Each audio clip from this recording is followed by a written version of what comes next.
Some shows talk about one team. Other shows barely talk sports. This show will talk Packers, Brewers, and Bucks every day. It's Wisconsin Sports Daily with Steve Sparky Pfeiffer, served up by Wendy's on the Wisconsin Sports Radio Network. Download the Wendy's app today.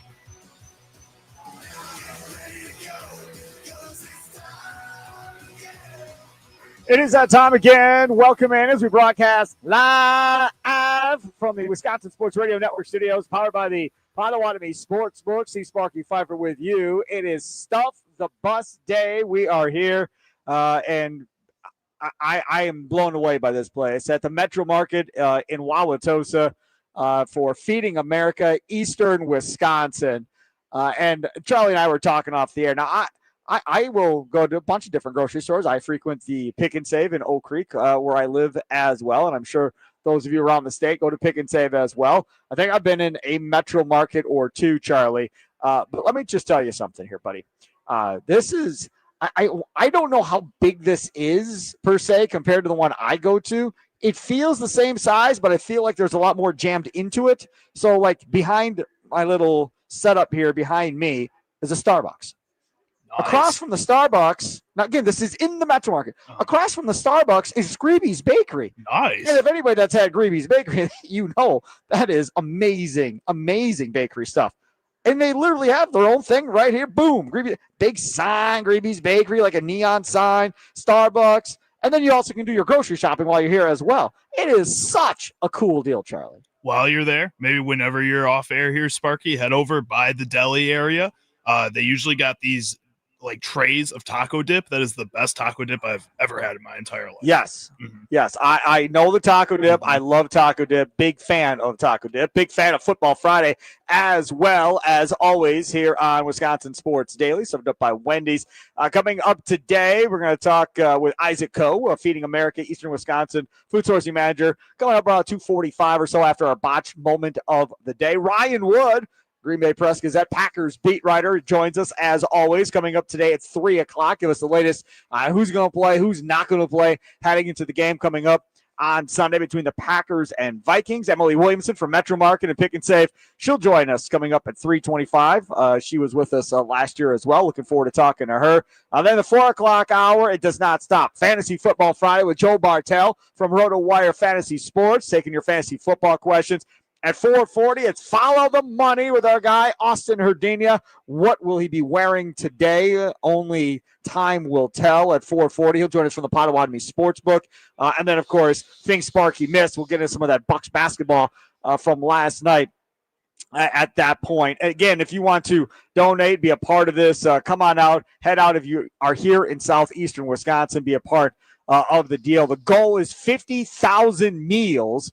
And they have these sack hunger bags that are filled with different contents, and you can get one of those for $5. Each bag essentially contains 5 meals. So if you buy one $5 bag, it feeds 5 people. How cool is that? There are 3 locations going on today with this. We have one going on in Brookfield. We have another going on in Shorewood. And then, of course, we are here at the location in Wauwatosa. So definitely come on out. We're right by Hart Park. If you know where that is in Wauwatosa, stop by. Would love to see you.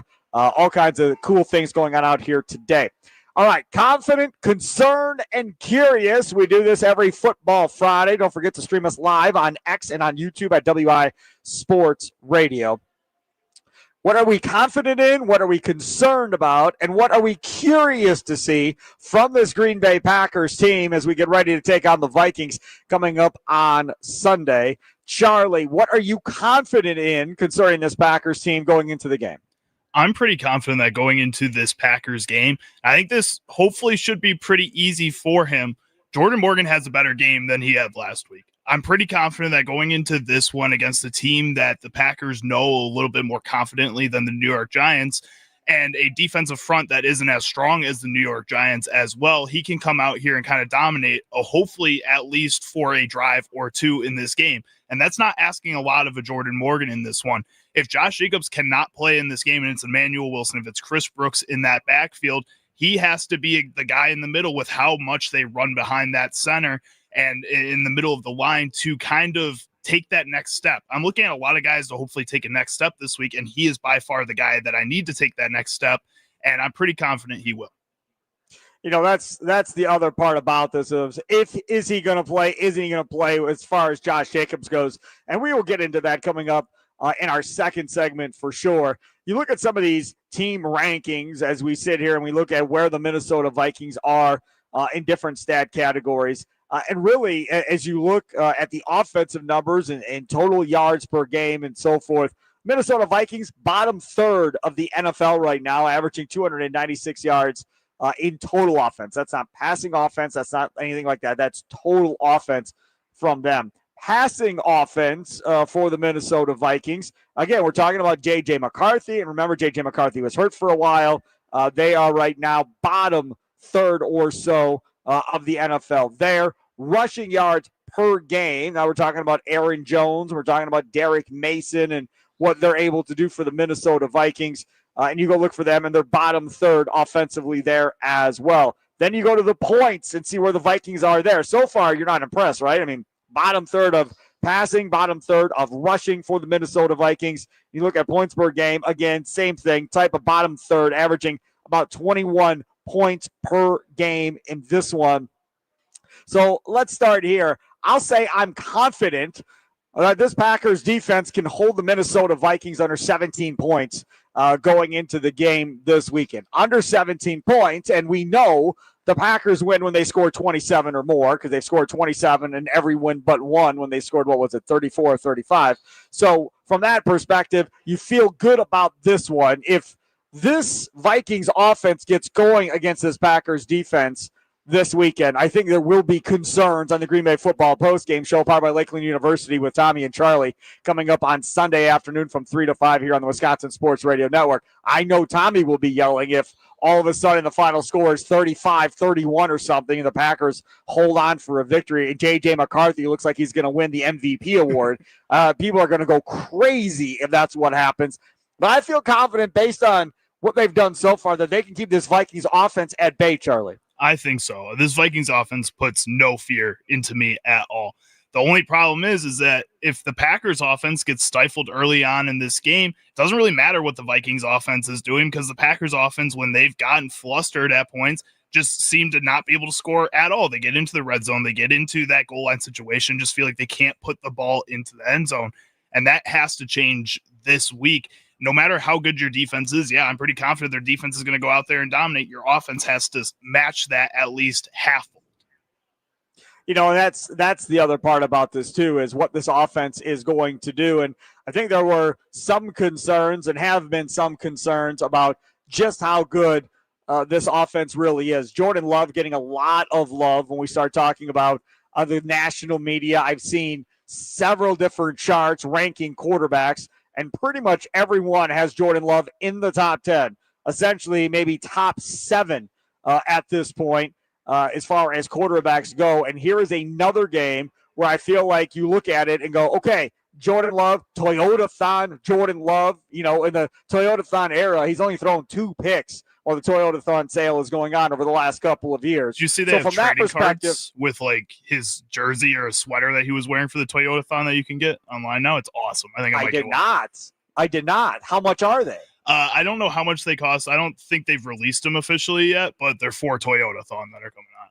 Yeah, they're going to charge a lot of money. You know that. Anything to make money off of Jordan Love and the Packers, they're going to charge money. But again, it's free advertising for Toyota when Jordan Love plays as well as he has during this Toyota-thon sale the last couple of years. So going into this, were you confident in, concerned about, and curious about? Nicolay Law, talking text line 414-677-1250, 414-677-1250. On the socials at WI Sports Radio, streaming live on X and on YouTube. We talked about our concern, or talked about what we're confident in. What are you concerned about heading into this one, Charlie? I think what I am most concerned about in this one is Aaron Jones finally having the revenge game that it feels like he's talked about for the past season and a half now. This is a game where the Packers defensive line has to, in my opinion, step up big time. This is a game where, like you've talked about in that past confidence segment, that they are not an impressive offense. And the other 4 or 5 guys that are rotating next to Micah Parsons have to come into this game and dominate. That has to be a Devontae Wyatt in the run game. That has to be the linebackers filling where they're supposed to be filling and not trying to be overly aggressive like we've seen over the past couple of weeks. I'm a little concerned that Aaron Jones, a guy that I think has started to be healthier since he's gotten to Minnesota, he's had these bouts of injuries like he's had with Green Bay. It feels like he's kind of at that spot where he feels ready to go. You don't want to let him get going again, because if you get the confidence down for this team on the defense, what does that do for the offense?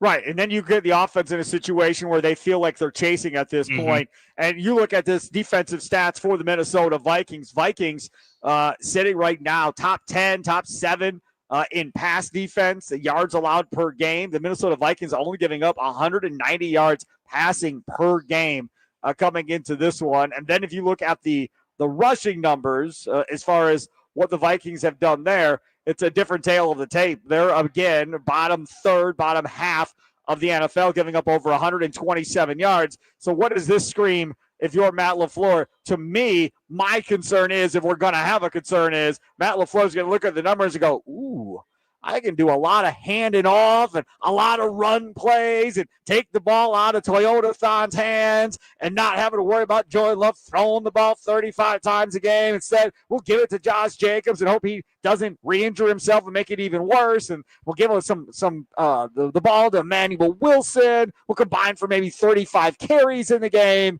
and really try to slow it down. That is my concern, Charlie, going into this, that he looks at the numbers and goes, to hell with it. We're going to run the football and get our running game going this week. Maybe you get that Malik Willis package you've been talking about if they run that type of offense, though. You know, if they run the ball that much, then you really take the ball out of Jordan Love. Then you really take the ball out of Jordan Love's hands. You can't do that. This is a game, again, where I feel like the offense can come out and do what they've done best so far this season, which is run those play action plays, which is get their playmakers into open space and allow them to do what they do best. This is a situation where you can really take advantage of that and then fully take the Vikings out of any kind of competition, really. They've lost to the Bears. They lose to you guys. They don't look very good. That leaves only 3 teams left in the NFC North that you probably have to worry about. That makes it a little easier to get through in that division. That's something that I think you really want to take advantage of this week. And if you can go out there and shut down this Minnesota Vikings team, again, you can wash them away.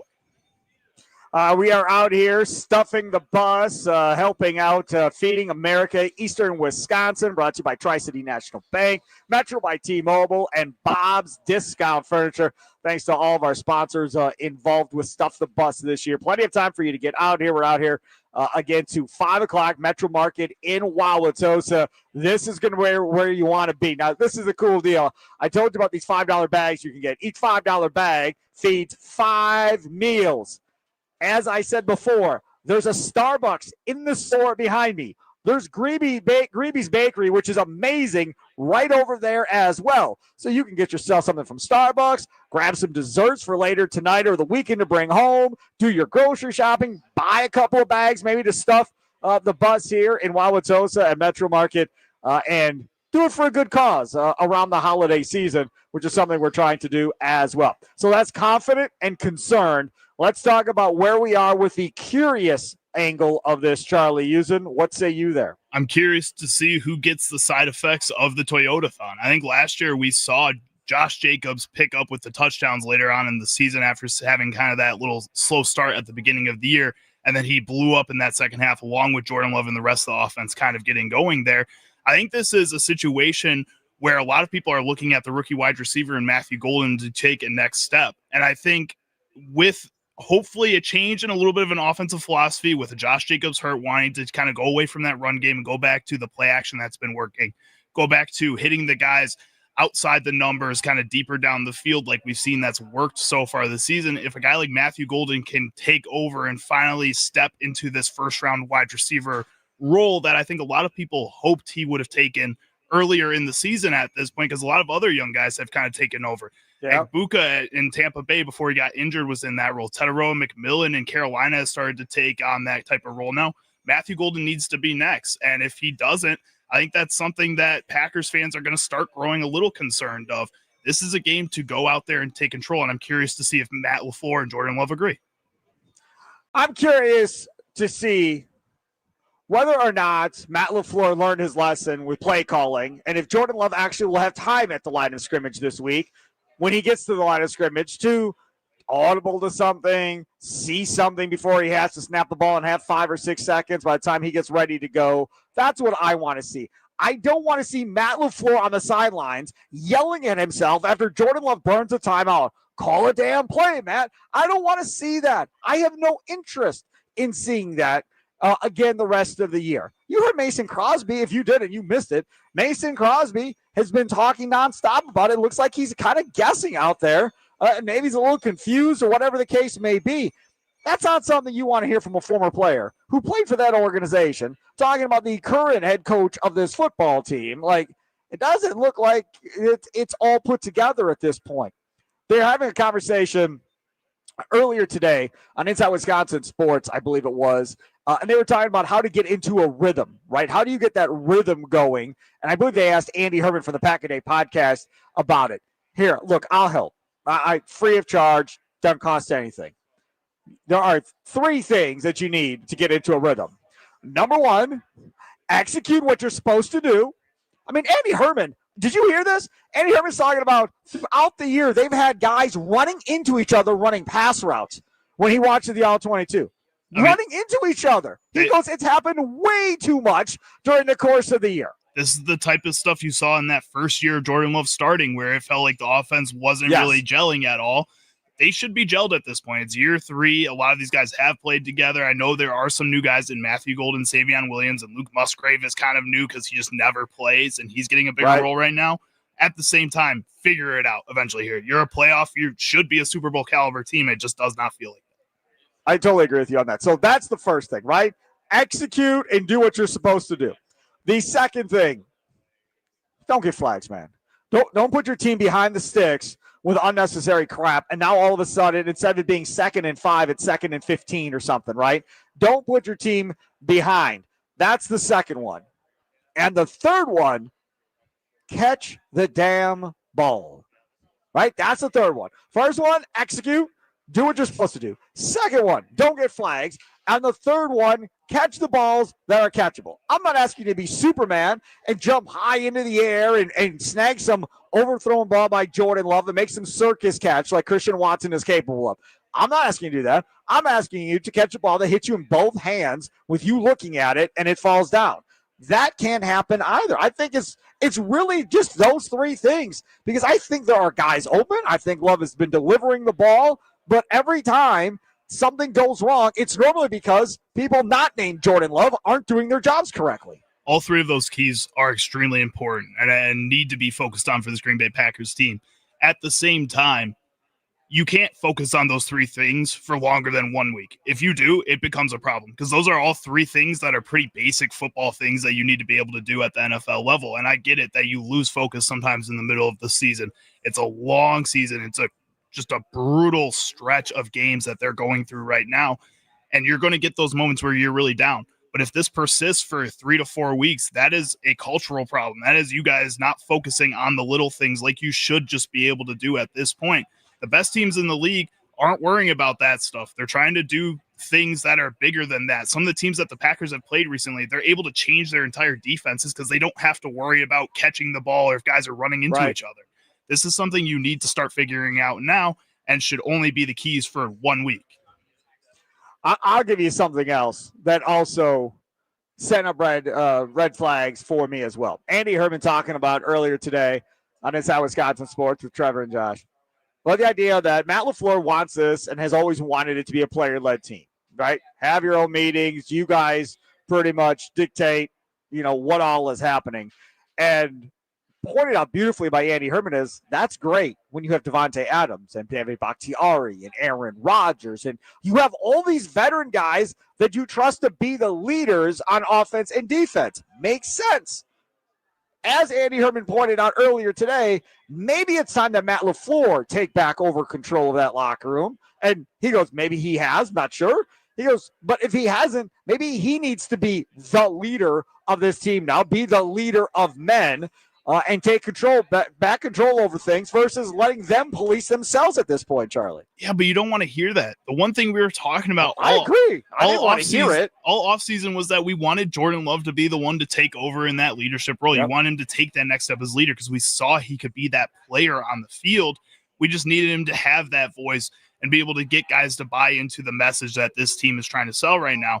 I wouldn't say guys aren't bought in, but again, it feels like they've hit that lull. And Jordan Love, I think, needs to now kind of kick everybody in the butt a little bit and take, again, those reins of leadership.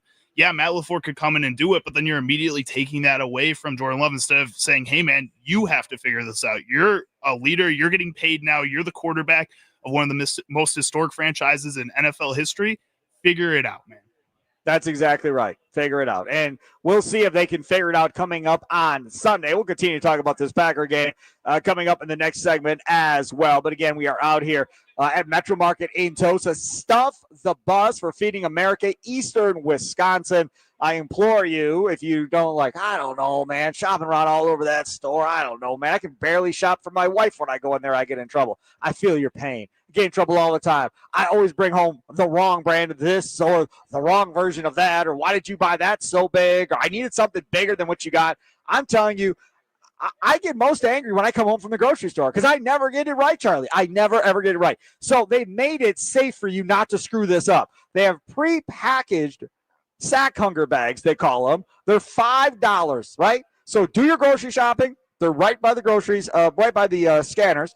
Get yourself a bag, $5. It feeds 5 meals. The goal is 50,000 meals between the 3 locations. We are at the Metro Market in Tosa right now. Santa Claus is here. He is walking around as well. And again, it all goes towards Feeding America, Eastern Wisconsin, brought to you by Tri-City National Bank, Metro by T-Mobile, and of course, Bob's Discount Furniture. Thanks to them for being great sponsors of this. Coming up next, Josh Jacobs. Will he play? Will he not play? What did Matt LaFleur say about it? And how angry will Sparky and Charlie be about what Matt LaFleur said? Find out next. It's Wisconsin Sports Daily, served up by Wendy's.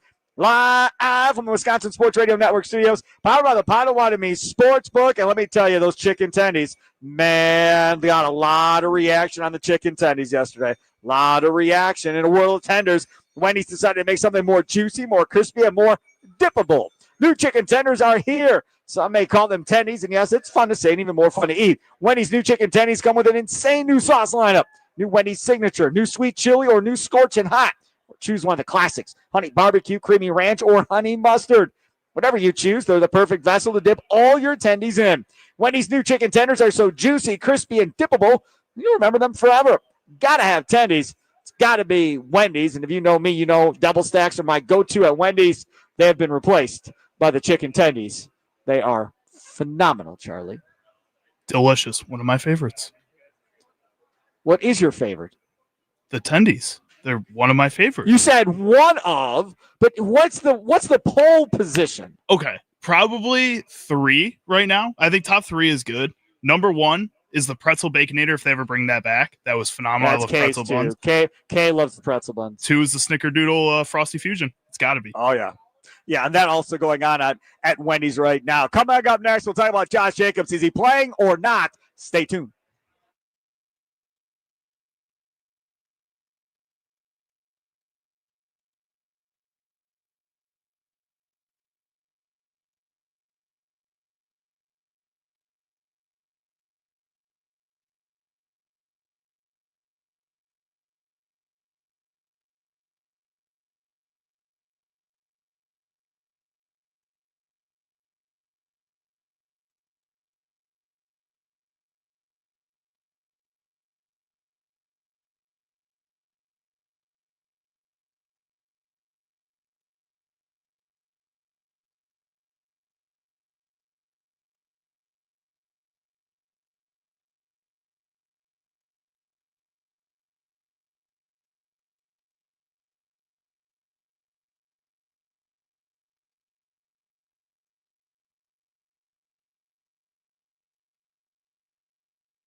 Welcome back. It is Wisconsin Sports Daily, served up by Wendy's. Live from the Metro Market in Tosa. We are stuffing the bus, baby, for Feeding America. Eastern Wisconsin. Santa Claus is rolling around, taking pictures with people, ringing his bell.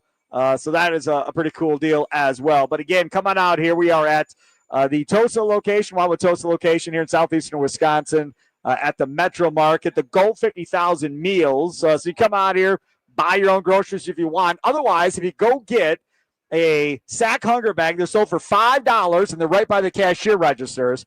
It fills 5 meals of those 50,000.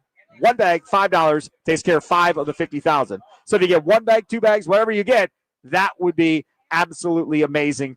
Too. So come on out, hang out here. We are out here. I'm doing my show out here till 5. They're out here till 6 o'clock trying to stuff the bus. And again, thanks to all the great sponsors that are a part of this too. And of course, the Milwaukee County Transit System for giving us the buses to do this. Tri-City National Bank, Metro by T-Mobile, and By the Yard, all great sponsors of this event today. All right, Charlie Usen. So Matt LaFleur had his presser earlier today and got into the conversation of Josh Jacobs. Now, why would we get into a conversation of Josh Jacobs, Sparky? He's supposed to be out at least a week. Maybe he'll be back in time for the Lions game. Well, when Josh Jacobs is out there jogging and stretching and doing his thing in practice yesterday, and Josh Jacobs looks like he's out there again today, now again we have to start talking to Matt LaFleur about, hey, man, is this dude really going to play this week after what we saw last week from Josh Jacobs and how dinged up and hurt he appeared? Here's Matt LaFleur. We're going to get him kind of, I would say he'll be limited, and we're just going to see what he can do. So, but just talking to him, he's feeling pretty good. So we'll see when we get out there. So what's that decision like for him? I'm sure he's going to want to push to play. I'm sure you love him out there, but then the reality. I think there's a lot of, it's a collective decision always. I mean, first of all, he's got to be medically cleared.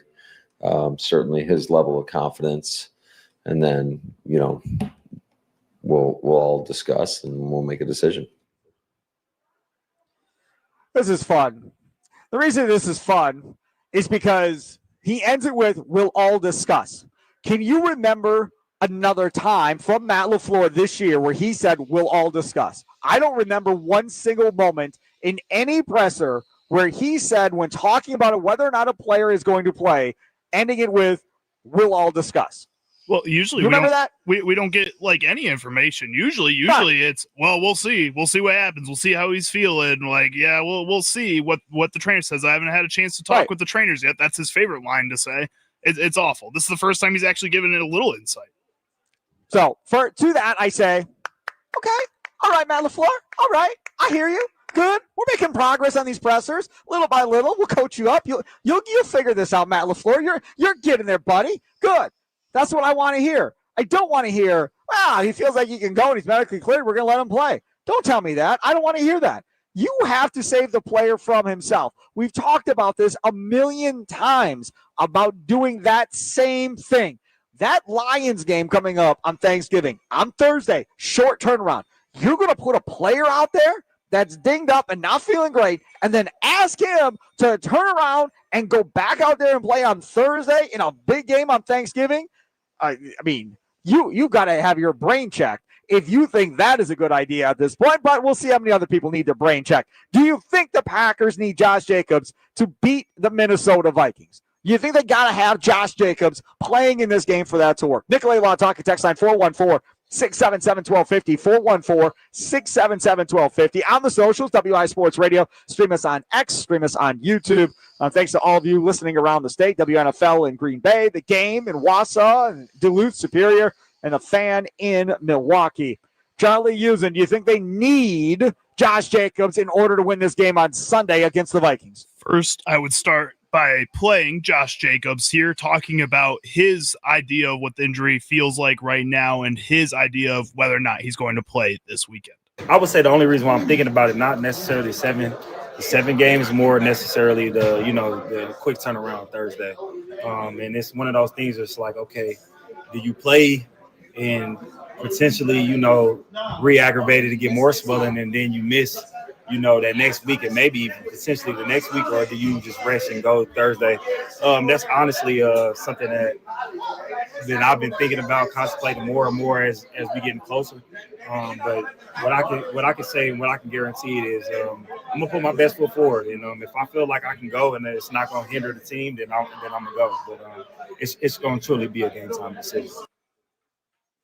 You Yeah, like I'm glad you played it, but it ain't your call, man. Like, it better not be your call. It better not be. That's all I gotta say to this. It better not be his call. If he wakes up on Saturday or Sunday and goes, "Hey, man, I feel good. I'm playing. Let's go," Matt LaFleur and his staff have got to say, "No, you're not. You're not playing. I need you on Thursday against the Lions. I think we can win this one without you. You're resting. I need you on Thursday." And then we got the Bears after that, right? The Vikings are in last place. They have a bottom third offense, a bottom third passing offense, bottom third rushing offense. They don't stop the ground game all that well. They stop the pass game actually better, so that should be even better for us with Emmanuel Wilson and Chris Brooks. Josh, you know both these guys are really talented running backs, don't you? We can win with these two guys. We're going to go win this game. You get fresh and ready. We have to have you against the Lions on Thursday, Josh. If I'm Matt LaFleur, that's how I go about this. I don't care if he wants to play or not. I think that's exactly how you have to go about this. Thank you. The biggest key to what Josh Jacobs said there and what Matt LaFleur should be thinking about, everybody should be thinking about, is whether or not he's going to be a hindrance to what's happening on the field.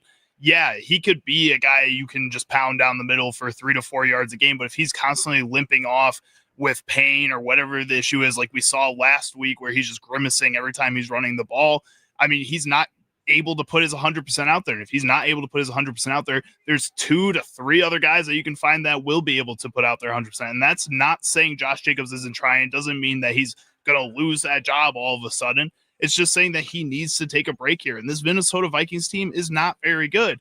But I think on the other side of things here, to Josh Jacobs and his mentality as a football player, his mentality as a leader on this team, if he doesn't go out there and play and they do struggle mightily in the run game and they end up losing this game for some reason to the Minnesota Vikings, he's going to be punching himself because he felt like he could maybe have gone out there and given them 2 extra touchdowns in the red zone that Chris Brooks couldn't have. And that's not a slight to Chris Brooks. That's just Josh Jacobs having the confidence to go out there and want to be able to do that. So I think he does have to have a choice here, and he does have to be involved in this conversation. It can't just be Matt LaFleur shutting him down completely. But at the same time, if there's any inkling that he's going to be a hindrance to the team on the field, well, all these guys have to think that and agree with that, and he can't go out. I am going to talk to Josh Jacobs, and he'd be like, "All right, man, come on, seriously, why can't I play? Go talk to your guy, Zach Tom. Go talk to him." Zach Tom, who told the media in one game earlier this year, he didn't even remember playing the second half. He was in so much pain. And about Matt LaFleur, he said he was good, and then I got thrown under the bus because how much pain that dude is in. He's been hurt all year, and I've been letting him go out there and play, coming out for a couple plays, going back in. I've been doing this all year. Josh, I'm not doing this with you, man. I'm not. With all due respect to him, he's an offensive lineman. Cool. You're a running back, and your injury is not something involving something that doesn't affect you running the football. It affects you running the football. Like, if this was something, I don't know, something involving an arm or something like that, okay, I guess. If you think you can play through it if somebody hits you there, that's on you. But when it involves you being able to cut or accelerate or stuff like that, that's where I get concerned. There's already been talk about, hey, maybe Josh Jacobs is a half step slower than maybe he was last year. Maybe he's not having that same type of acceleration. Now you want to go out there and play hurt, possibly before you're ready against the Vikings, and then a quick turnaround on Thursday. I'm not interested in that. I think they can win this game without him. Well, and it's not even just looking at Zach Tom. Jair Alexander, look at the position he's in right now after the whole debacle last season that they went through with his knee injury, and trying to make him or let him go out there and play when he clearly was not ready to go back out there. And now you see he's on his second team this season. He's really not doing the best on the field or off the field, just in his own setting. This is not a good situation for him. And I think it stems from trying to play through these injuries and that confidence just getting drilled back to zero every single time you end up back on the injured list for some reason like this. I know Josh Jacobs hasn't had that same injury as a Jair Alexander. At the same time, this is a situation where you can just really knock the air not only out of Josh Jacobs, but the team if you let him go out there and he gets hurt.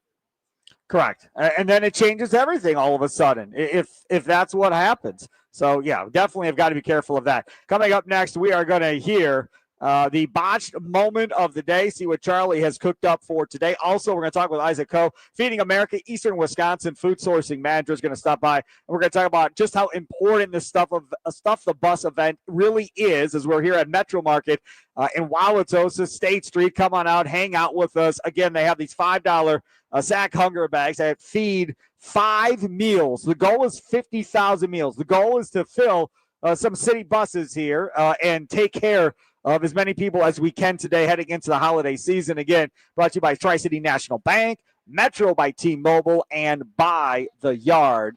Speaking of taking care of people, I believe we like to take care of people on this show as well, and that's why I always try to give you the PSA of making sure you don't have to pay an outrageous amount of money to go see a Bucks game. So this is how you do it. You go to the Potawatomi Sportsbook, right, before any Bucks home game, and then you can take a ride from there. The parking garage is free, doesn't cost you anything. It's a slam dunk by hitching a ride on Potawatomi Game Day Shuttle. Make a bet at Potawatomi Sportsbook. Catch a shuttle to the Fiserv Forum. After your purchase or bet, a wristband will be given to you at the bar or betting counter upon request.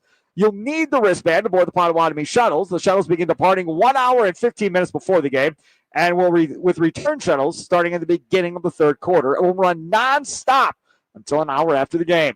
Why drive downtown and pay for parking when you can ride the shuttle? For more information, all you have to do is go to Potawatomi.com.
It's time for the botched moment of the day.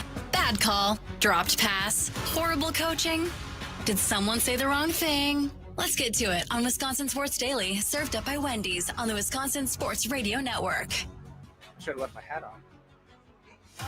All right, welcome back. It is time for the botched moment of the day, and then we'll talk with Isaac Coe, who you will see if you're watching on X or YouTube in your screen right now from Feeding America, Eastern Wisconsin Food Sourcing Managers. We're doing Stuff the Bus out here, Metro Market in Wauwatosa on State Street. Come on out, hang out, don't get some food to donate here at Metro Market. They also have the hunger bags for $5 that feeds 5 meals.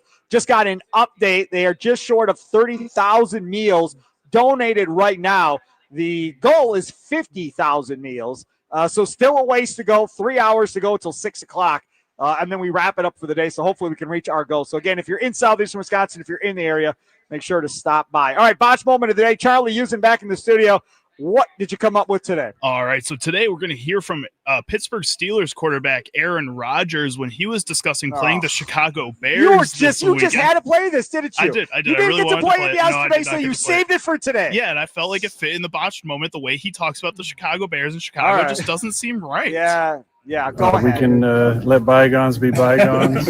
Maybe I can, I guess. It's a great rivalry. I mean, in the history of all sports, you talk about the Lakers and the Celtics, and the Red Sox and the Yankees. You got to talk about the Packers and the Bears. And there's been some great memories there. When I first got to Green Bay, the Bears had the all-time series lead. When I left, Packers did. Since Jay Love has taken over, it's even gotten better. But I hope those fans can put that behind them. I'm sure they can. Don't expect them to, but I really enjoy the city. They got great sportsmen. I grew up watching WGN on my five-channel TV back in the day, so I was a Cubs fan and a Bulls fan. How can you not be a Bulls fan unless you don't like Michael Jordan? I did. I loved him. So it was a lot of fun memories over the years playing there. At this point, he's never welcome back to Green Bay. You don't even got to worry about coming back. Dude. Packer Hall of Fame, we're good. You don't need to come back for Packer Hall of Fame. You don't got to come back here at all in general to the state. I had no real ill will towards Aaron Rodgers until you tell me, oh, it's such a great city, blah, blah, blah. Oh, by the way, I was a Cubs fan. Oh, really? Well, and he talks about he's not the owner of the team or anything like that, even though he was yelled, I own you to the camera. Yeah, it's just so weak and fake, right? Just weak and fake. That is what that dude is. He's a chameleon to wherever he is in life. Same thing with his love life. Same thing. Mm-hmm. Think about all the different Aaron Rodgers looks based on who he was dating at that time and how he was going about his life. He's been a chameleon forever. That's just who he is. That's enough talking about him. Yeah, it's your botch moment of the day. He is Aaron Rodgers. Boo him forever, I say. Isaac Coe joins us now from Feeding America, Eastern Wisconsin Food Sourcing Manager. Isaac, big day for you all with the Stuff the Bus event. Talk about how big of a deal this is to you guys. Yeah, thanks for having us, Sparky. I'm happy to be here. This is actually my first Stuff the Bus. I remember I had my first phone interview last year whenever Stuff the Bus was going on. Sure. So it's really cool to see it come full circle, and it's been great to see the event growing and the response from the community. You know, you start talking about stuffing city buses and you start talking about 50,000 meals is the goal. Now, when you hear you need 50,000 meals, the person listening is like, you're never getting 50,000 meals, Sparky. You are crazy. Well, we're at 30,000 meals right now. We're 20,000 meals short of the goal for Feeding America. And again, if you're coming out here to Tosa, go to the grocery cashiers. Right behind there, the box of all these $5 bags that you can get. Get yourself a $5 sack hunger bag. It feeds 5 people, 5 meals for $5. Did you all come up with 50,000 meals? Like, where does 50,000 meals originate from? So since the event is doubling in size from last year, so it was 25,000 at 3 stores, so we're going for 50,000. And we got to go stores. last year. We did. Yeah. So you gotta give yourself room to grow. All right. So this is the other thing we start talking about, food insecurity and where we're at right now versus other years. Where do we stand right now in this area of the state? So food insecurity is a complex problem that isn't gonna just disappear overnight. But for the stats is 1 in 8 people in eastern Wisconsin face food insecurity, and that's 1 in 6 kids don't know where their next meal is going to come from. That's crazy, But, man. If you think about that, yeah. and there's people listening right now that may say, I went through that when I was a kid. I know exactly what he's talking about. Or I go to school with somebody that doesn't, that, well, maybe they should still be in school. But, I mean, there might be kids in school right now that don't have a home, don't have a family or whatever, and are trying to figure things out. I remember there was a basketball player, and I'm sorry, it's slipping my mind, but he was a high school basketball player in the Milwaukee area. He was pretty good, and they talked about that whole year about how he was homeless, and he was still doing his thing, and it tears your heart out when you hear stories like that. Yeah, actually, basketball players often have some of the worst nutrition habits whenever they get to the next level, if anything, because basketball is one of the most accessible sports that you just need a ball and a hoop to play with. So they can be in some of the worst situations and still play and still be successful and make their way in. And then we have to try and break those habits when they get to college and have a nutritionist and things like that. I've heard stories of schools wanting to keep the teams at the school and not allow them to have that free time between school ending and practice or whatever, because A, they didn't know they were going to come back, and B, if they did come back, they weren't convinced they were actually going to eat something one way or the other. So they would try to supply meals to them as well, whether it be breakfast, dinner, the whole deal, looking out for everybody. It's such a big deal, and that's why we're out here at Metro Market in Wauwatosa. Again, the goal is 50,000 meals. Each Ag Hunger Bag sold is $5, and it contains 5 meals. And we only got a minute or so left here. For people who can't make it in person today, what's the best way for them to still support Stuff the Bus? Absolutely. Financial contributions are always the most efficient way to help. Think of it like any of your other grocery deliveries. Send us the money. We'll do the shopping for you and get the meals out into the community. $1 is equal to 4 meals, thanks to all our partnerships and our bulk buying power. We can stretch that dollar farther than you could go if you went and shopped yourself. Where does the food go once they're in the buses? So we take the buses, they ship them back to our Milwaukee warehouse. We have another team of volunteers and our operations team unloading everything there. It's weighed, sorted, and then will be shipped out to our individual partner pantries. We have over 600 partner agencies, including Boys and Girls Clubs throughout Milwaukee, that can then immediately distribute that food to families in the next days, if definitely by the end of the week or Thanksgiving. That's awesome. So again, Stuff the Bus. We are out here in Tosa on State Street. Come on out, be a part of it. Wisconsin Sports Daily, again, out here to 5 o'clock. The goal is to get 50,000 meals. We're at about 30,000 meals right now. Make sure to come on out here and do that. It's brought to you by Tri-City National Bank, Metro by T-Mobile, and By the Yard. Coming up next, from Ryan Wood, Packers beat writer of the Green Bay Press-Gazette, here on Wisconsin Sports Daily, served up by Wendy's.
Some shows talk about one team. Other shows barely talk sports. This show will talk Packers, Brewers, and Bucks every day. Every day.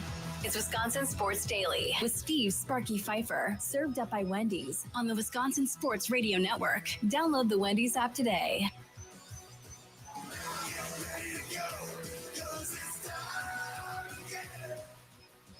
It is time again. Thanks for tuning in as we are live from the Wisconsin Sports Radio Network studios, powered by the Potawatomi Sportsbook here at Metro Market in Wauwatosa on State Street. We're stuffing the bus, baby, for feeding America, Eastern Wisconsin, and stuffing our bus from the Milwaukee County Transit System. There's 3 different locations you can go to if you're here in southeastern Wisconsin. It's pretty simple. The Metro Market, South 76th Street in Greenfield, the Metro Market in Oconomowoc, and the Metro Market as well in Mequon. You can purchase and donate a non-perishable food item going up until 6 o'clock tonight. You can also round up your grocery purchase to the nearest dollar or make donations at the in-store registers, $1, $5, or $10.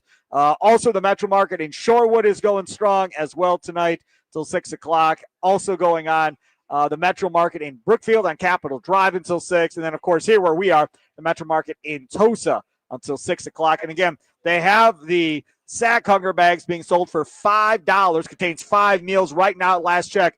We're just short of 30,000 meals. The goal is 50,000 meals. So come on out. Don't be a stranger. Time now to check in with our Green Bay football insider. He is Ryan Wood joining us on the guest hotline, powered by Gruber Law. Follow him on social media right there on X at @ByRyanWood. I am loving the picture that you cannot see because you are on the phone that Charlie has decided to use, and that's that old school Ryan Wood with hair pick when he was styling and profiling back in his 20s. That's what we're using for you since you don't want to do video. This is what we use when you're on the radio. So deal with it. Tommy, why you got to do me like that, man? Not Tommy. It's Charlie. Use it. It ain't Tommy. Charlie's messing with you. Well, I Sparky, thought we were tight. Sparky made me get the picture last week, and then I just happened to still have it, and it works. You look good with hair, man. It does.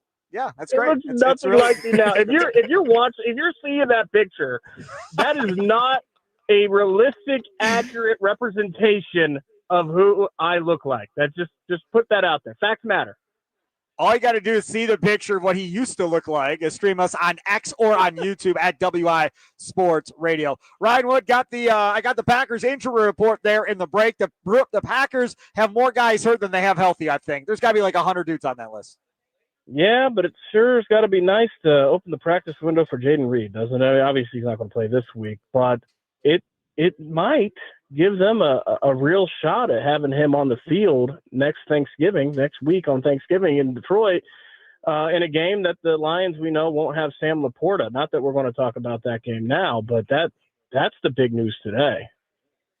Yeah, that is big news. It's not good for my fantasy team, so we won't talk about Matt Laporta or Sam Laporta or whatever his name is today. I think of Matt Laporta, the old Brewers prospect that was supposed to be the queen jewel in the deal for CC Sabathia back in the day, and instead he ended up retiring at like 29 because he was horrible. It worked out the Brewers way. Sabathia pitched out well. It pitched well. It worked out okay. Let's talk about Josh Jacobs. We talked about this earlier. I hear Josh Jacobs. We played that sound clip about him talking about, he's debating whether or not the short turnaround is going to play into his decision whether or not to play on Sunday against the Vikings. Matt LaFleur talking about how everybody's going to be in on this decision, which I believe is the first time I've heard him say that all year when talking about an injury. Actually kind of opened up the curtain a little bit today, which I appreciated. If you were a betting man, does Josh Jacobs play on Sunday, Ryan Wood? I still think I'd have to put my money down on him playing because we know he wants to play. Like, that's no question whatsoever. He wants to play. And we also know that this coaching staff, they've said, and Adam Stenavich was joking when he said this, but kind of not, that, if he's a guy that wants to play, he'll fight you. Like, you just kind of get out of the way and say, even if the trainer is like, nah, think about it. He's like, he wants to play, go on the field. The question isn't whether or not he's going to play. I think it's whether or not he should. And if this is anything borderline, why would you? Like, if this is anything borderline, the Packers need to get in the way They need to literally form a brick wall on the sideline and prevent him from being on the field, because he is the engine to this offense. He is also on the verge of he's on pace for another close to 300 carry season, a year after having over 300 carries last season. The running game has not looked good all year. He's been on the injury report with an injury, with an ankle, a calf, the knee this week, 5 of the last 8 weeks. He was only on the injury report 6 times all last season. Could the workload be related to the injuries, be related to the subpar running game? Does that all kind of float together? And that's aside from the schedule itself, which is murderous down the stretch these last 7 games, starting next week with the short week trip to Detroit. There's so many factors here that just doesn't make sense if Josh Jacobs is borderline for him to play. And here's one other one, Sparky. If Josh Jacobs not playing this week was sacrificing this game, then okay, you understand. You got to push through that. I get it. It shouldn't be with Emmanuel Wilson. Emmanuel Wilson is perfectly capable of handling a week as the guy in that backfield. Having Emmanuel Wilson behind Jordan Love in no way should mean that the Packers lose at home to the Vikings. So you add that on top. I don't see if it's borderline.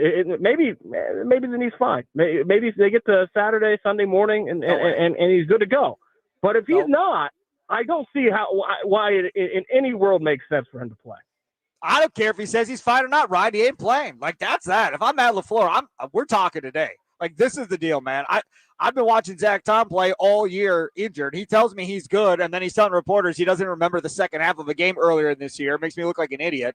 We're not doing this. Like, I need you for the rest of the year. I don't need you re-injuring this thing, even if you feel fine, and then not being able to play against Detroit. And like you said, and we talked about it earlier, you should be able to beat the Vikings with Emmanuel Wilson at running back. I mean, my God, it should not take Josh Jacobs to beat the Vikings. Let's talk about another angle of this that I'm kind of curious about. Jordan Morgan's name came up today during that press conference with Matt LaFleur, and they were asking him about, not with Matt LaFleur, but with Adam Stenavich yesterday, about him at left tackle and if he showed him enough at left tackle in preseason and so forth. Is time ticking on Jordan Morgan? Because I saw they are now practicing Belton at guard when they had been practicing him at tackle. Well, Jordan Morgan's been a fine left tackle every time we've seen him. He has not been a fine guard. So I don't think the fact that Anthony Belton at some point this season maybe should even get snaps at right guard means Jordan Morgan's time is running out. He's a left tackle. He's not a guard. So what that means is if you're unsure who the better left tackle is, you rotate Rasheed Walker and Jordan Morgan. If you feel convicted that Rasheed Walker is the better option at left tackle, then Jordan Morgan's your sixth guy off the sideline, which is good to have for this season, and then likely taking over at left tackle when the Packers don't re-sign Rasheed Walker during the offseason. Like there's still a pathway forward for him to absolutely be a part of this offensive line going into the future. It just shouldn't be at guard. We've seen enough of that. It's not worked out. They tried it to end the experiment of moving him all across the offensive line, just focusing him on one spot that they felt was the place that they needed the snaps the most, and that was at guard. They tried that. It didn't work. It's past time to try something else. What about Lucas Van Ness, another guy that's been dinged up here for the last couple of weeks? We talked about Josh Jacobs practicing and maybe coming back. Where are we at with Lucas Van Ness? Matt LaFleur said that his goal, the team's goal, is for him to play this week. I would expect him to play this week, and if he is able to play at the level he was playing before this injury, which, by the way, happened literally on a sack of Joe Flacco against the Bengals, he was playing at a very high level. If he can return at that level, what an embarrassment of riches for this defensive line. I mean, my goodness, you talk about depth, you talk about quality, all of that, just adding a Lucas Van Ness back into the fold. Jayden Reed, because the offense is struggling so much, when Jayden Reed returns, that's going to be the bigger return. But just in terms of quality, I think it's a very real consideration of which return is bigger, because that is the cherry on top of what is a very dominant upfront defense. You have a much different perspective on both of these players, clearly, than I do on both of these players. I mean, Jayden Reed dropped a lot last year as far as balls thrown to him at this point. Lucas Van Ness hasn't really been much of a factor at all. Earlier this year, yeah, he had flashes where he showed you something for certain. But, I mean, let's not act like it's Micah Parsons coming back here, or even for that matter, Rashawn Gary, who's disappeared for 3 games. I don't know, man. I don't feel like either one is a gigantic impact. Reed probably has the most upside if he can hold on to the football because of his explosiveness and if they go back to running jet sweeps again and doing different things with them. But I don't have a ton of faith in either one of these guys. I think context matters with Lucas Van Ness. If you were expecting him to come back as your number one pass rusher and do what Micah Parsons does, then you need to step away from the hallucinations, because that's just not reality. The reality is that he's a third pass rusher, and as third pass rushers go in this league, Lucas Van Ness is a very, very, very good third pass rusher based on what he was doing before the injury this season. That is where Ryan, this is he better than Inga? But is he better than Ingabare? That's the whole point, Sparky. They have. I don't think he is too. But I don't think he's better than Kingston Ingabare. Wait a sec. Wait. When I'm talking about the depth and quality depth of this defensive line, what part of they have Kingsley Enagbare too subtracts from the reality that you add now Lucas Van Ness? You have that rotation there. That is why they have the depth and quality of depth of the defensive line. Again, we'll see. I mean, if Lucas Van Ness, gets a couple of sacks here in the next couple of games and does something, I'll be very, very excited. But I'm just saying, coming into this, I'm not expecting a whole bunch. I don't know if he's going to return to the level he was at earlier this season either. He's missed a lot of weeks here. We have to see. But if he does, as a depth guy coming off the sideline to an already dominant defensive front, that's an embarrassment of riches, Sparky. In this league, you don't have that kind of depth and quality. So was there any truth to the rumor that there was that much interest in Ingabare at the deadline and then they didn't move him? Is it because of Van Ness? I don't know. They don't broadcast these things, Sparky. You know that. I would be there. You would have had to take something very, very substantial for them to move Kingsley Enagbare, because I think the Packers realize what they have on that defensive front, which is a lot of quality and depth. And if you're a team that has Super Bowl or bust expectations, as they did broadcast when they traded their next 2 first-round picks, you want all the strengths on your roster you can have. That's an absolute strength of their roster.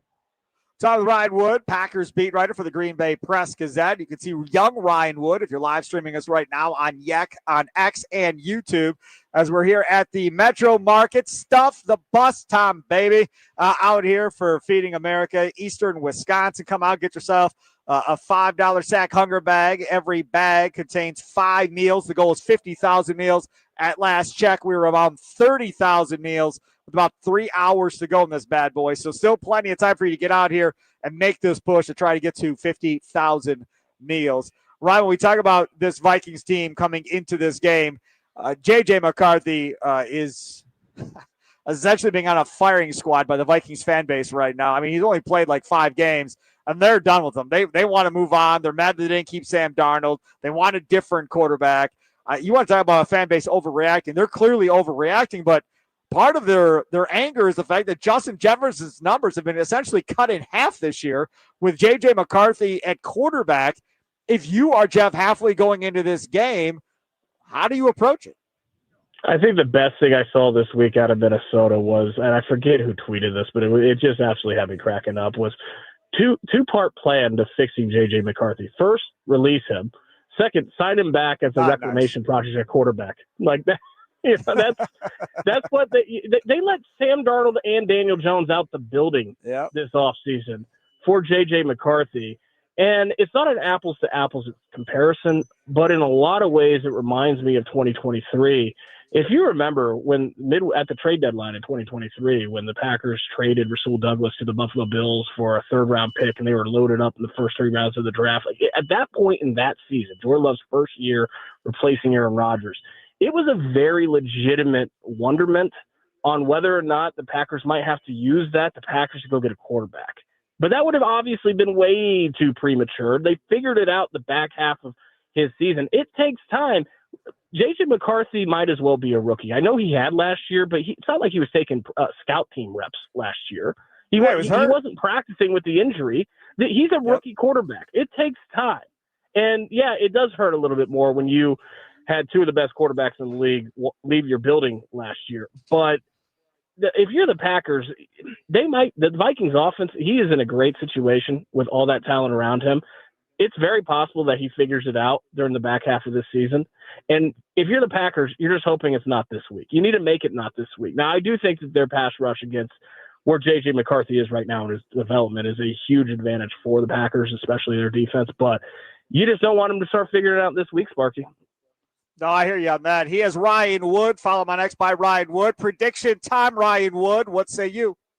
You know, if Xavier McKinney, and maybe even rightly so, said that last week in New York was a must-win game, I don't see how this is any less of a must-win game. If you look at their last 7, this is their easiest game. It's not an easy game, but it's their easiest game left on the schedule. It is a murderous final 7 games.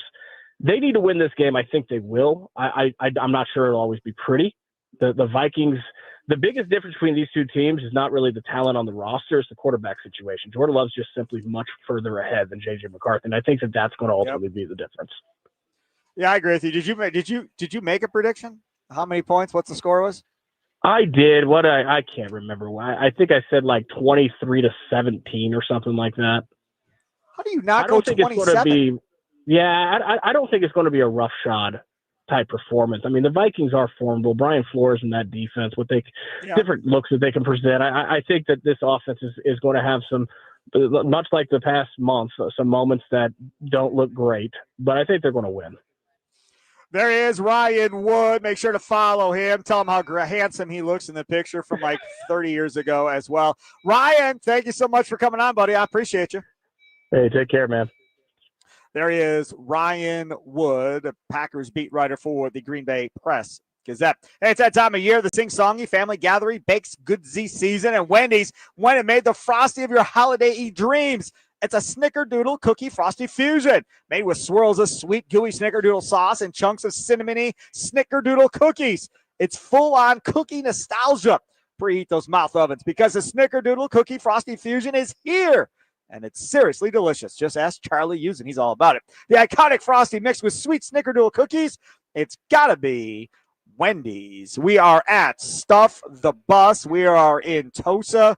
Come on out. Hang out with us. Make sure to get yourself a sack hunger bag sold for just $5, or you can buy any other type of groceries to go along with it. It all goes towards Feeding America, Eastern Wisconsin. Stuff in the Bus from the Milwaukee County Transit System. Our thanks to them for providing the buses at all the different areas around southeastern Wisconsin where we have this set up. We're at the Tosa location on State Street. So coming out here, we're on the air till 5. The event itself going to 6 o'clock tonight. And again, brought to you by Tri-City National Bank, Metro by T-Mobile, and Bob's Discount Furniture.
Welcome back. It is Wisconsin Sports Daily, served up by Wendy's live.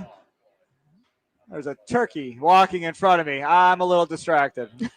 Santa was here earlier. Yeah, I saw Is it Santa a came mirror, over, took a Sparky? picture with me. The whole deal. What'd you say? I said, is it a mirror? The turkey?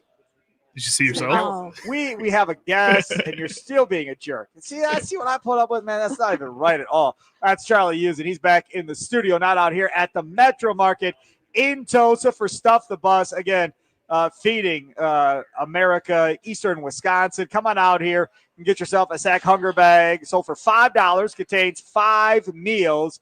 This is year 28. Joining us now is Emily Williamson, Metro Market and Pick and Save. Okay, 28 years. How many years have you been a part of this? This is a question I did not study for. It's more than 10 for me, and So at least a decade.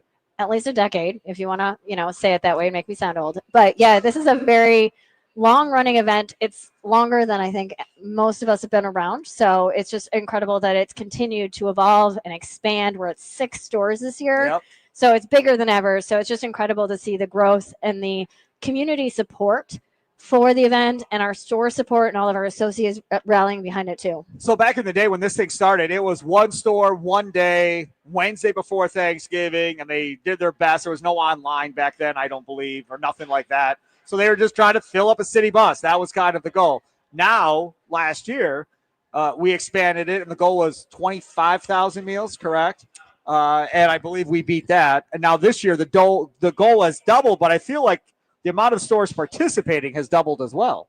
Oh, it did double. Right? So doubled. The last I heard, we were over 29,000 Yeah, meals. that's what I heard so too. That was at we're like 3 o'clock. Yeah. already getting there. So it's just incredible to see all of the support and the incredible bus drivers that come back year over year and the Sparkies that come back and The broadcast Sparkies, live yeah. year over year. We just absolutely love being part of this. But it's pretty cool, though. Like, you and I were talking in the break at all the different locations. Now, we're here in Tosa, but you're in Brookfield, you're in Shorewood, you're in Oconomowoc, you're all over the place doing these throughout the day today. But there's been some pretty cool experiences across the different stores, right? Oh, my gosh. Such a great time. We've had a bel canto and drum line at Nice. Brookfield. I was at Shorewood earlier. Senator Drake and Representative Madison were stuffing the bus and singing along Love with it. Elizabeth and Radar. It's just so many amazing experiences Yeah, that we're able to choir, have. right? A choir. Yes.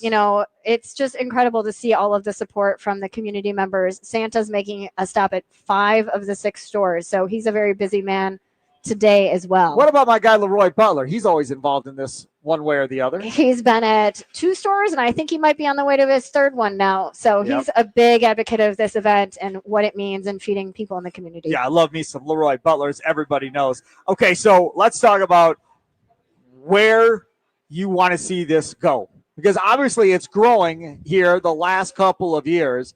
I mean, do you have an end game goal of in 5 years? I'd like to see us at 100,000 meals. Or is there a goal in mind for you and Feeding America?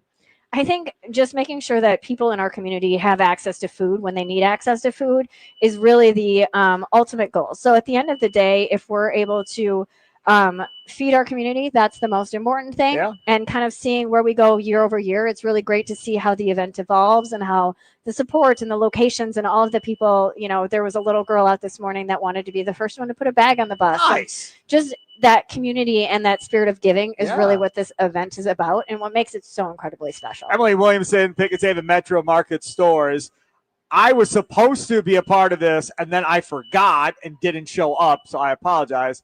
But you guys do a lot of packing of these bags yourself and have volunteer events leading up to this that people probably don't know about. They probably don't know. The event itself today is incredible. We've got a lot of bags out here. They have to get packed somewhere. So we did 2 events in October, and we packed about a little over 44,000 bags. Think about that for a second. 44,000 bags. Each bag contains 7 different items. So we had tons of volunteers. I want to say upwards of 150 at each location, filling those bags so that we could get those ready. And these are in all of our stores. So you can buy these $5 sack hunger bags in all of our stores. If you're not able to come to one of the 6 Stuff the Bus stores today, they're available for you. You can also round up at the register in partnership with Curtis Granderson. We had him on the show. Giving right now. Yep. So round up at the register. Those dollars also go directly to Feeding America Eastern Wisconsin to help feed more people in our community. And we want to give back as well. So the other really cool thing that we as an organization are doing right now is we've got our stores have committed $50,000 in food donations, and those are going right to our local pantry partners. So those stores each have a food rescue partner who come and pick up our surplus food items and bring them into their food pantry. During those visits, they're going to get an extra 22 cases. It's about $360 worth of food going right back to those local pantries. So all the ways that we can help support our neighbors in need this holiday season.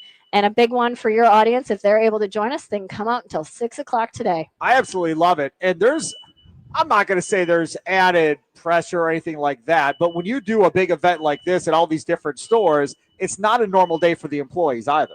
It is not a normal day. This is such a fun day. We've got fun in-store audio announcements, getting all of our team really excited, getting them some special audio clips and some love, and just it's great to have them and their rallying of support behind these community events. Sure. So just very grateful to be part of a team that's so generous. So people that listen to the show know that I can be selfish, and it's really all about me sometimes. And this is going to be no time different, Charlie, I promise you. Because when I got here at the Metro Market in Tosa, I've never been here. I've driven by here 100 times going to high school football games at Hart Park and so forth, but I've never actually, I don't believe, come in this Metro Market. So when I got here, I literally walked around, and I had probably 3 people ask me, like, can I help you? Because I'm taking pictures and sending them home and everything. First off, there's a Starbucks here. I don't have a Starbucks in my Pick and Save in Oak Creek.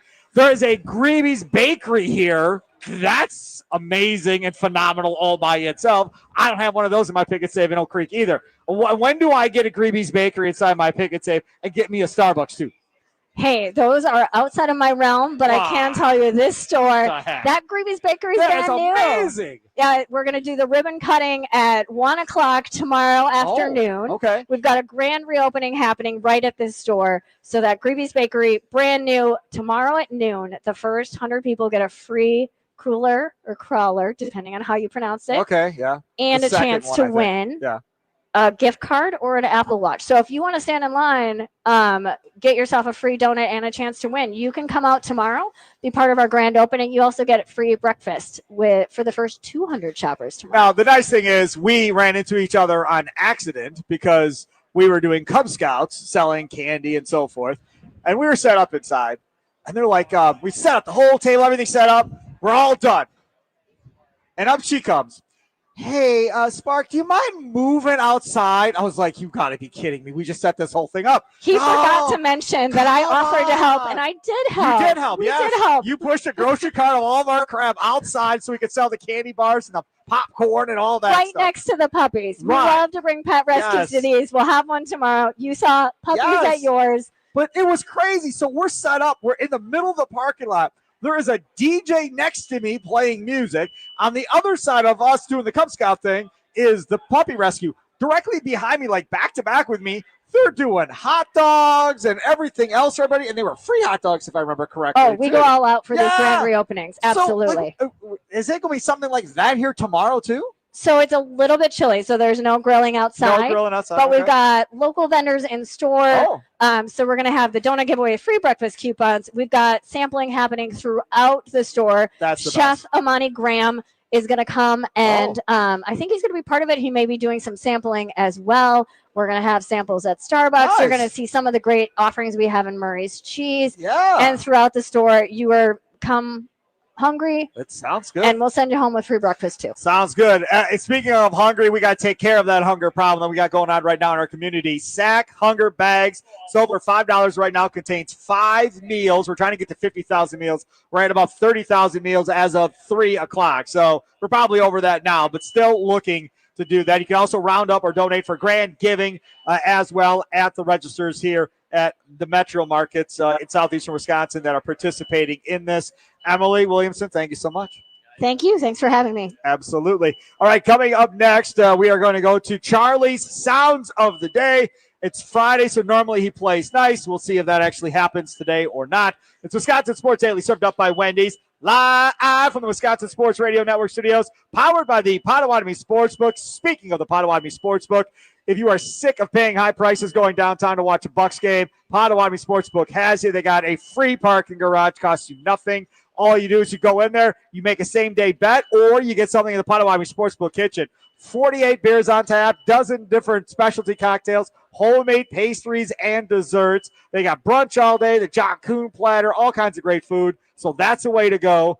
Either one, you ask for your little wrist bracelet they give you, get yourself on the Potawatomi shuttle, takes you to and from the game, coming back, leaves as early as the third quarter. Do not let me find out that you got on that shuttle at the start of the third quarter. I will chastise you forever. You stay to the end of games. Yes, you do. I will tell you how to fan. So make sure to do that. For more information, go to Potawatomi.com.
Welcome back. It's Wisconsin Sports Daily, served up by Wendy's. We are broadcasting live from the Metro Market in Tulsa.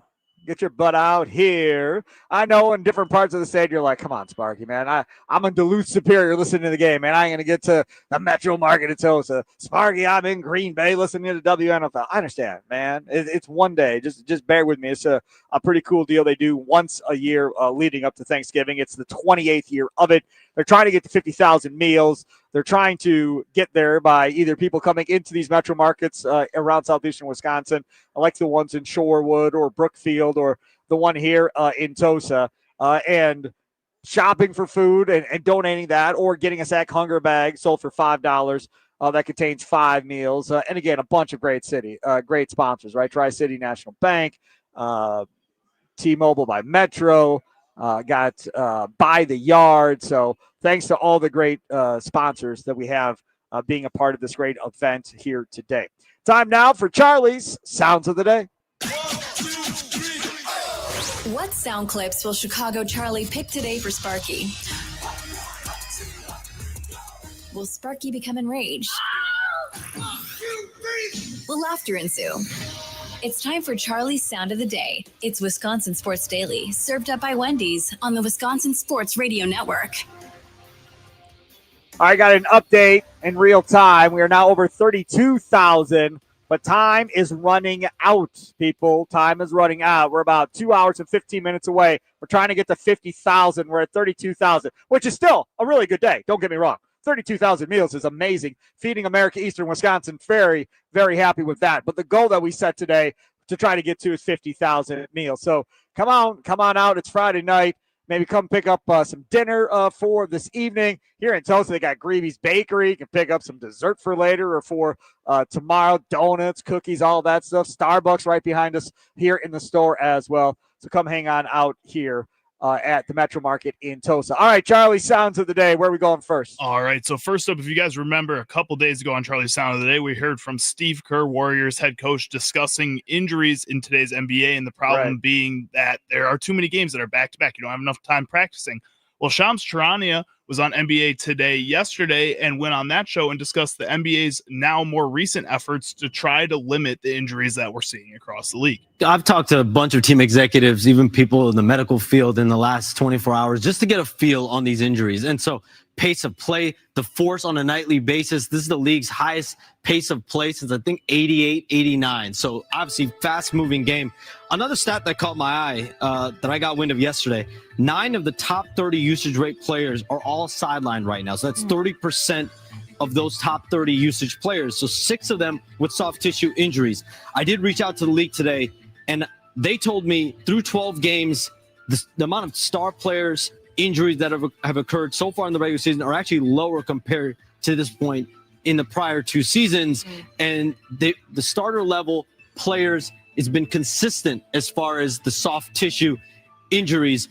I am told, though, that the league is launching a league-wide biomechanics assessment program. So more than 500 players have already gone through a level of testing. Okay. There's 4 rounds of biomechanic testing also needed to be done rest of the season. And that's going to be used to optimize exactly how the performance is and try to reduce injuries moving forward. I just say something. I mean, you wonder why guys get mad at today's players. You imagine listening to this and you're Larry Bird and how they played and everything they went through. Ain't nobody trying to do biomechanical studies on them or nothing else. They were just resting because they wanted a day off. Ain't none of that crap. Man, they're going hard every night, man, all year long. And they're saying it's the highest since, what, the 80s, late 80s? Okay, yeah, right in that same time frame. Right. Michael Jordan, Isaiah Thomas, all these cats. Ain't none of all this stuff going on. And now here we are talking about, our poor NBA players. I mean, spare me. I mean, really, just spare me, Charlie. I mean, but also at the same time, we've talked about on this show topics of, is Giannis getting fouled and not getting it called? And are people talking about the aggressiveness of the game nowadays is a little bit higher than we've seen the past 5 seasons. I think this is something that, they weren't doing this back in the 80s, but they couldn't do this back in the 80s. They couldn't do these biomechanic scans or anything like that. Very funny to me. What's that? All these guys that like JJ Redick, guys in the 80s, they were like plumbers, man. They weren't real basketball players. They're plumbers. Yeah. We're in so much better shape. We're so much physically put together than they were. They could never compete with us. Yeah, but you're a bunch of big crybabies saying, I can't stay healthy. All I do is get hurt. These guys may have been plumbers. These guys may not have been as muscular as you or as fast as you, but they weren't breaking down nearly as much as you all are on a daily basis with all the technology and all the nutritionists and everything else. These guys can get massages whenever they want, all this other stuff. They are treated way better than professional athletes were before them when they call them plumbers, and they still can't stay on the floor to play basketball games. I'm sick of the whole conversation. It drives me nuts. All right, where are we going next? Next up, we're going to head over to foul territory where Eric Kratz, friend of the show, was discussing Shota Imanaga accepting his qualifying offer and why he doesn't understand the rumors that the Cubs are mad Imanaga accepted his qualifying offer. What's the big deal? They got a starter that had a below a 4 ERA. He came back from an injury, wasn't as good. Like, they have a 1 year starter who was an all-star 2 years ago. Like, I don't see what the big deal is, and don't get me started on the payroll stuff. Like, the salary cap at $244 million for the Cubs to be hitting that. If you're mad as a front office that you offered somebody $22 million and they accepted it, you need to only be mad at one person. And they're stunned that he accepted it. They're stunned that he accepted $22 million when next year he could just go back for another 1 year deal after that and not make near $22 million. I have a hard time believing that this organization truly wants to win if these comments are true. Okay. Eric Kratz there. Listen, this is my thing. And hopefully we'll get Matt Arnold on for the toy drive again this year. Toy drive coming up, Blaine's Farm and Fleet for Children's Wisconsin and Robin's Nest coming up December 1st through the 5th at Blaine's Farm and Fleet in Oak Creek. We'll be out there each day collecting toys and cash donations and all that fun stuff from 8 a.m. to 6 p.m., 5 days in a row. We'll be broadcasting the different shows out there on Monday and Friday. Then my show will be out there all 5 days of that. But Matt Arnold was out there with us last year, and we had a great conversation. And if we have him on, we're fortunate enough to have him out there again this year, that is something I want to know. Like, before you make the qualifying offer, Matt, are you talking to the agent of the player you're making the offer to, and are you saying, hey, man, if we make this offer, what are the chances you're going to accept? Like, are you feeling pretty confident that you're going to get more money somewhere else? Am I doing this just to get a draft pick, or am I doing this with the idea that you seriously might come back?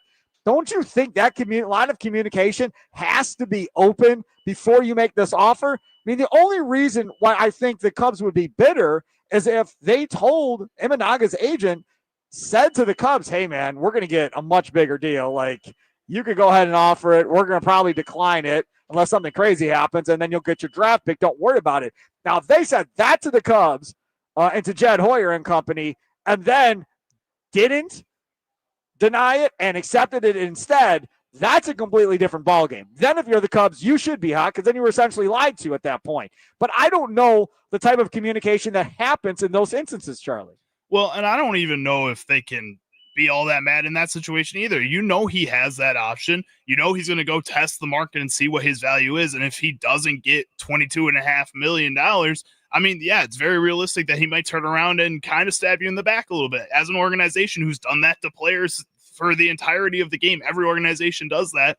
They treat some players bad or poorly. That's something that you just kind of have to realize may happen back to you, and you have to roll with it. To Eric Kratz's point, Shota Imanaga is an all-star level pitcher when he is healthy. When he is on that mound and pitching at the top of his game, he is that good. Yeah, I know you're not getting the compensatory pick that you may have wanted, but really, is that compensatory pick going to help you right now like Shota Imanaga does? Like, the fact that you would be mad about this is so frustrating because this, like Eric Kratz said there too, is an organization that has the money or should have the money to go out there and do this, and to continue to be mad about your team getting better is so frustrating. What's the point of owning a baseball team? Well, that's exactly right. Well, the point of owning a baseball team is to make a lot of money when you sell when you sell the baseball team. And that's what people don't understand, right? I think some people look at it and go, man, they're going to sell the baseball team, and you buy it for $300 million. You're going to sell it for like $1.2 billion at the end of the day. Don't tell me they can't afford to go out and sign Shohei Ohtani in Milwaukee or whatever. But these people operate within a budget on a year-to-year basis. These people did not spend a ton of money early on in life. That is not how they made their money, most of them. Now, some of them may have inherited the money, but for the most part, these people scrapped their pennies and were frugal and all of that, and have been frugal for a long time, and that's how they get to where they are. Now, once you get to billionaire status, maybe that changes a little bit, but a lot of these guys don't want to spend their own money and throwing it towards payroll. Some do. Some don't care about it. Don't care about a budget and operating within a budget. But when you're in a small market and you have an owner like Mark Antanasio, they're going to care greatly about spending within inside that budget. Tom Ricketts in Chicago is not the Wrigley family people. That's not what this is. He's going to spend within a budget to a certain degree so they don't lose money. At the end of the day, that's how he's going to operate. If you want something different, then have Ricketts sell the team, but I don't think that's happening anytime soon, Charlie. What's next? And last up here, we're going to head over to Get Up on ESPN, where Jeff Saturday, Dominique Foxworth, and Mike Greenberg were discussing Jordan Love after his performance against the Giants. And they were taking a path that most people haven't gone. Most people have been complimenting Jordan Love on his performance. They weren't so complimentary. You paid Jordan Love to be the dude.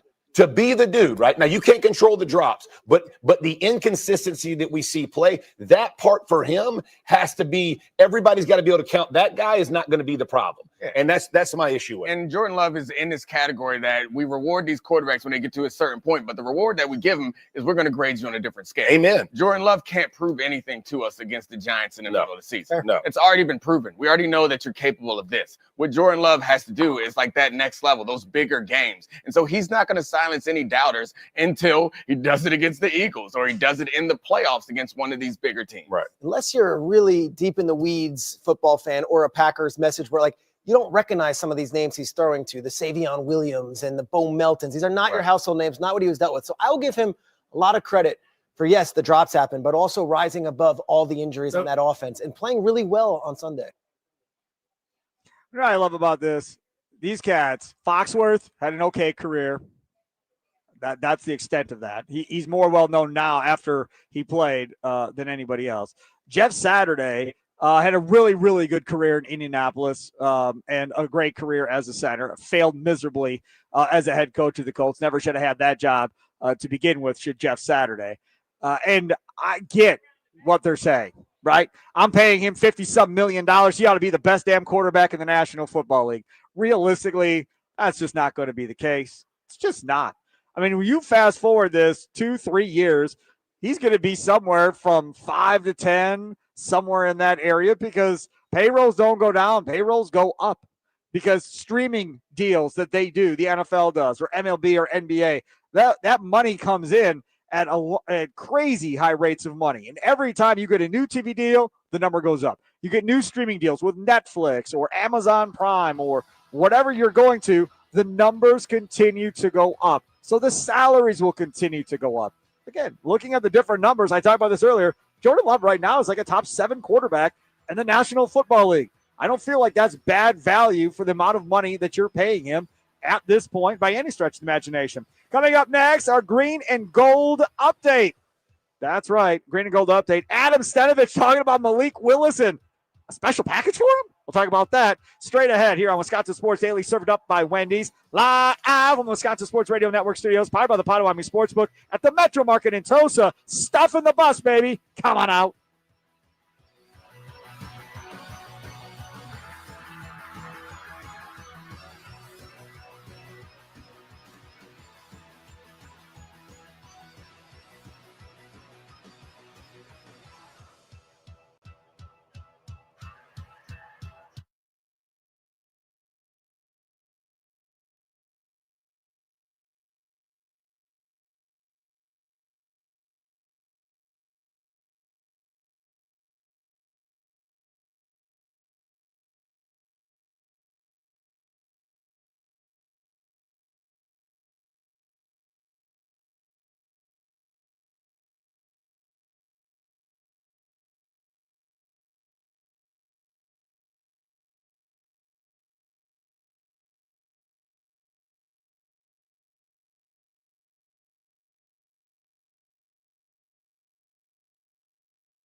Some shows talk about one team. Other shows barely talk sports.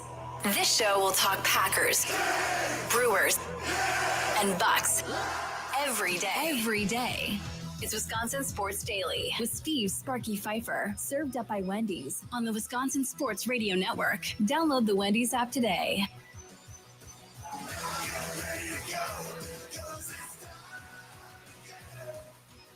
It is that time again. Steve Sparky Pfeiffer here, live from the Wisconsin Sports Radio Network studios, powered by the Potawatomi Sportsbook. Stuff the bus time, baby. Going on until 6 o'clock tonight. We are at the Metro Market in Tosa, right there on State Street. Come on out, get yourself a Sack Hunger bag sold for $5. It contains 5 meals. At last check-in, we're at just over 32,000 meals that you guys have so generously bought and paid for and donated. We appreciate it. The goal is 50,000. So we are still short on our goal. So make sure to get involved and do this. And we're at all kinds of different Metro Markets. I'm not at every place, obviously, but the Metro Market in Shorewood, we're at that one. We're at the Metro Market in Brookfield. We're at Oconomowoc, all over the place. Greenfield.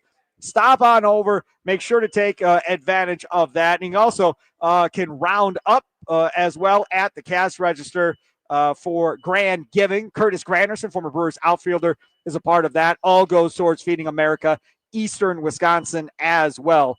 And again, there is a dire need right now for a lot of families right now that are in some tough times. So please, if you are in the area, you want to stop by, that would be great.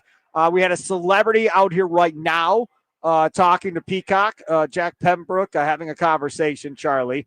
I'll give you 2 guesses at who may be out here. Santa.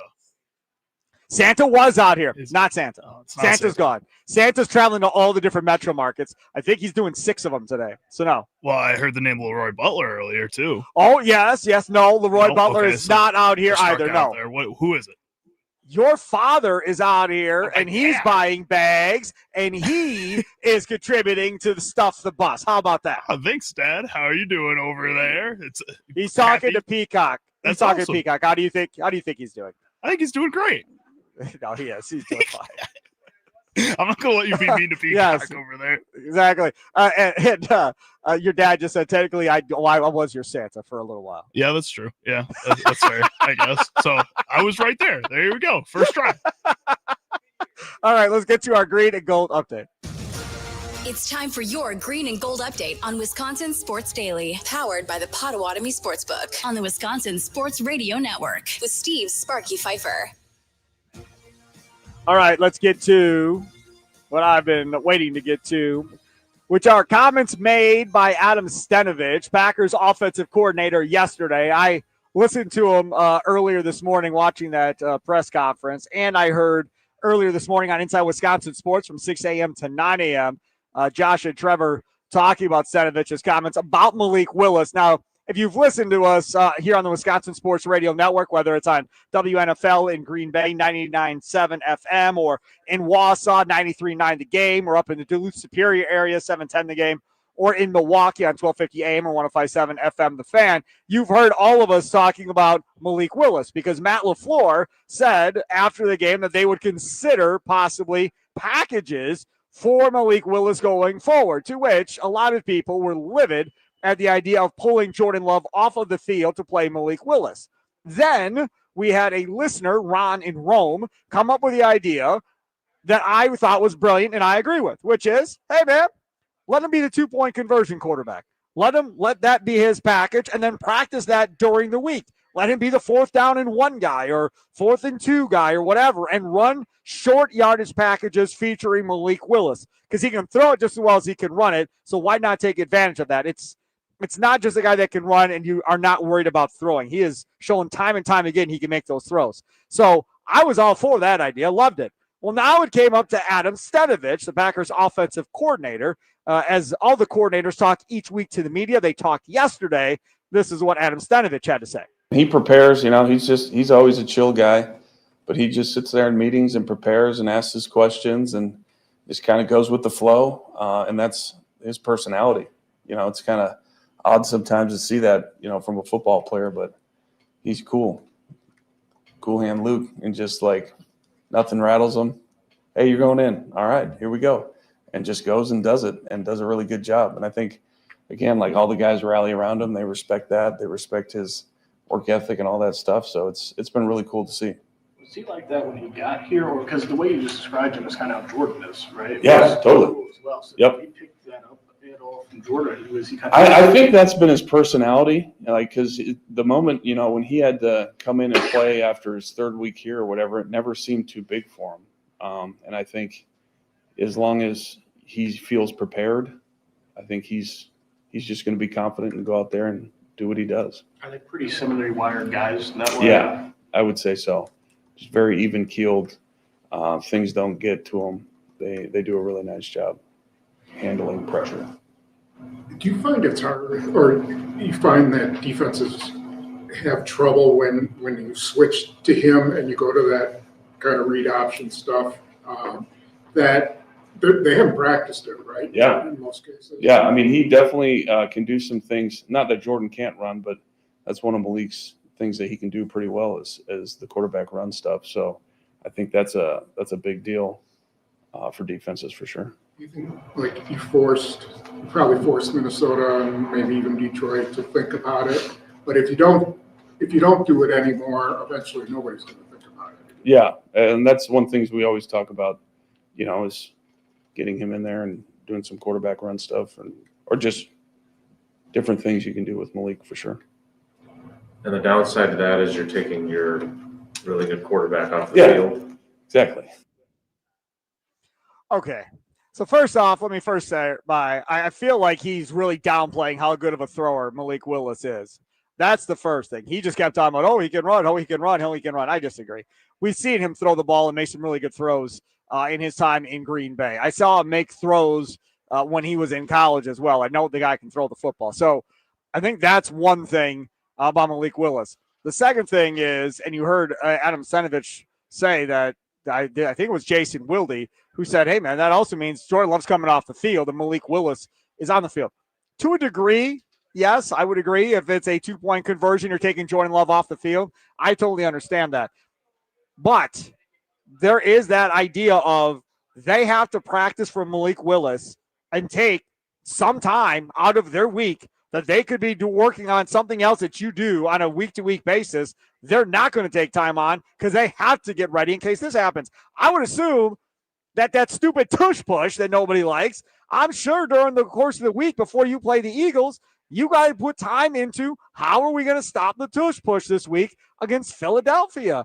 And like it or not like it, they're making you waste time in practice during the week getting ready for one play. This isn't Malik Willis who could do numerous things. It's one dang play that nobody can seemingly stop all that well, and you got to dedicate time to that. So from that standpoint alone, Charlie, makes it worth it. I think, though, at the same time, because it's just one damn play, you're looking at that play and saying, it's not a whole script we have to prepare for. We can spend one unit in our practice schedule on this play, and that's about it. So you would like to see eventually Malik Willis, if this is something that they really do think gives them that much of more of an advantage when he's on the field in those situations, you have to put a couple more plays in there. You have to make it a real threat to some of these teams because, no, I don't think the Eagles are really preparing for this. The Vikings might be because the Vikings are a little bit more worried about it, even though they have a great defensive coordinator who usually is ready for this type of stuff. Worse teams have to prepare for this, but I just don't think you're at this point where your playbook is advanced enough with that set where you're scaring the better teams in the league with it. See, that's the other thing, too, I think, when we start talking about the Green Bay Packers and their offense as far as what you have to prepare for versus what you don't have to prepare for. I think if you're the Packers and you look at it from the perspective of, okay, I don't want to anger Jordan Love, right? That's the very, very first and most important reason in all of this. Like, if you are going to put a package in, even if it's just for 2-point conversions, even if it's just for 4th and short, in my opinion, you may disagree. I need Jordan Love's blessing if I'm Matt LaFleur, if I'm even going to remotely do this. Now, I'm the king of, man, you're the coach, right? And I don't feel like he does that enough. But in this instance, I need my star player to sign off on this if I'm pulling him off the field, Charlie. If he says, yeah, I'm cool with it, let's roll, great. Because when you face the New Orleans Saints and Drew Brees, Hall of Famer, gets taken off the field for Taysom freaking Hill to come in there and play, say what you want, defenses had to prepare for Taysom Hill each and every week while Drew Brees went off the field. Now it's going to be the same thing for Malik Willis. He comes on the field and Jordan Love goes off the field if they decide to run a package like this. Do you think in Matt LaFleur's eyes, Jordan Love has earned the Drew Brees treatment yet? I mean, it doesn't feel like it. The check says he has. The check says he has. That's the front office. That's not Matt LaFleur. That's the front office. And it doesn't feel like in the play calling that Matt LaFleur is at that point yet. Yeah, that's a great point on the play calling thing. I got no rebuttal on that. I was good to rebut you until you said that. My thing is this. I don't think, and again, could be wrong, not in the room, not in the office, but don't you think that the general manager of a team sits down with the owner, which you don't have, in this case it would have been Mark Murphy, sits down with Mark Murphy, Brian Gutekunst, sits down with Matt LaFleur and says, gentlemen, what do we want to do with Love? What do we want to do with the quarterback position? Are we good to pay him? Because if we are, David Milgada's got some numbers, and they're really big. So if we do this, we're really going all in here, and we have to be right. So are we all convinced that he's our guy? Now, if it comes out down the road that Mark Murphy said, I'm in, and then retired, and off he goes, and Brian Gutekunst goes, I'm in, and Matt LaFleur goes, I don't know, I'm not necessarily there. Well, you're outvoted 2-1, Matt. I'm sorry, we're going to pay him, and you're going to coach him, and if it doesn't work, you're out of a job. All right, good. Now that we're on the same page, break. Now, if that happens, fine. But my gut tells me Matt LaFleur signed off that Jordan Love's that guy. We're good. Pay him. Go. I agree with you. He doesn't coach that way. He doesn't coach Jordan Love to let him have that freedom like he trusts him, like he buys into him. But you got to think he signed off. And either way, you don't want your $55 million quarterback asking for a trade or getting mad and being bitter and pouting because he gets pulled off the field in different situations, which Drew Brees very well could have done at any point. And Sean Payton would have had to shut up and deal with it and be like, sorry, Taysom. But he didn't. He was a team player and dealt with it. Well, and at the end of Drew Brees' career, when Taysom Hill was starting to take some of those snaps, he was injured. He was a little bit older. He wasn't producing at the same level that I think they'd grown accustomed to. So it made it a little easier, I think, in Drew Brees' mind to say he wants to take that back seat. I think Jordan Love has this mentality where he isn't going to be bothered by that if it's for a series that he's coming off the field and they're throwing Malik Willis out there to give them this different kind of viewpoint. And I do think Matt LaFleur has some kind of opinion on that, but I also don't think he's signing off on it. I think they do go to him and they ask him and they take into account what he's saying. And I don't think him not having full trust in Jordan Love means automatically that he doesn't trust Jordan Love at all. I think it just is he sees what Jordan Love can be, and he's starting to get to that point. He thinks it's worth the money, but maybe it's still not at the point where he's Aaron Rodgers, where he's Drew Brees, where you have to ask him permission for things. Jordan Love just isn't there yet, and it doesn't seem like he, mentality-wise, wants that type of role with this team. See, and that's, I don't know, man. Like at the end of last year, Matt LaFleur said Jordan Love grew the most as a leader, as more of a vocal leader, that was something they worked out with him. Coincidentally, it's the same thing that Doc Rivers was trying to get Giannis to be by the end of last year. And Giannis has been in the league a hell of a lot longer than Jordan Love has in that number one role, being that guy. And that was the one thing Doc Rivers came in and was like, damn, man, like, you should have way more of a vocal role in this locker room than you do. You're kind of just like chilling off in the back and letting other guys have the say. And he wanted him to grow as a player to get to that point. It's not for everybody. Not everybody wants to be a leader, just like not everybody wants to be a boss. Man, throughout my life, I can't tell you how many people I've talked to where they have a job, not radio, just a job, whatever, and they're really good at it. And I'm like, hey, man, like, why? You trying to become a manager? Like, you trying to work your way up or whatever? And the response is, oh, hell no. No, man. I like my job. I don't got the pressure of being a manager. I do my job really well. I got good job security because of it. I'm happy with my pay. I'm comfortable. I don't need to be no damn manager. I got no interest in that. And it's like, oh, okay. That works for me. So not everybody wants to be that. So I don't know necessarily how much more out there Jordan Love wants to be at this point. But we go back to Andy Herman this morning, which is Matt LaFleur. Hey, he wants his players to be the leaders. He doesn't want the coaches to be the leaders, even though maybe he needs to be more of a leader than he has been. But that's something that he wants as well. So from that perspective, if you're going to give the players all that power and you want them to be there, then at the same point, you have to respect the quarterback before you decide Malik Willis is going to take snaps from him. The question is this: how likely do you think it is that the Packers will run packages for Malik Willis. Nicolay Law Talk and text line 414-677-1250. What say you, Charlie? I think, like I said earlier, if you really want this to work, you have to run packages. You can't just run one play. It's got to be more. It's got to be 2 packages where you have 2 to 3 plays in each of those packages that you can run with Malik Willis. You have to start being more aggressive with this. So, yeah, I do think they will do it. But at the same time, it's going to be about the frequency that you do it at. It's going to be about how many plays you really have in that package. So this is something that if they are real about this, if they feel this is true, like you're saying, sit down with Jordan Love, kind of tell him what's happening. It's not a change about him. It's not his problem that they're doing this. It's that they give you a different type of dynamic when you have a Malik Willis on the field that helps a little bit. Maybe there's packages where they're both on the field. Thanksgiving Day. Everybody's watching around the country. Malik Willis trots out with the first unit. Jordan Love's on the sidelines watching. Dan Campbell would be freaking out because he's getting out Dan Campbell. That'd be awesome. Could you imagine That'd be that? awesome.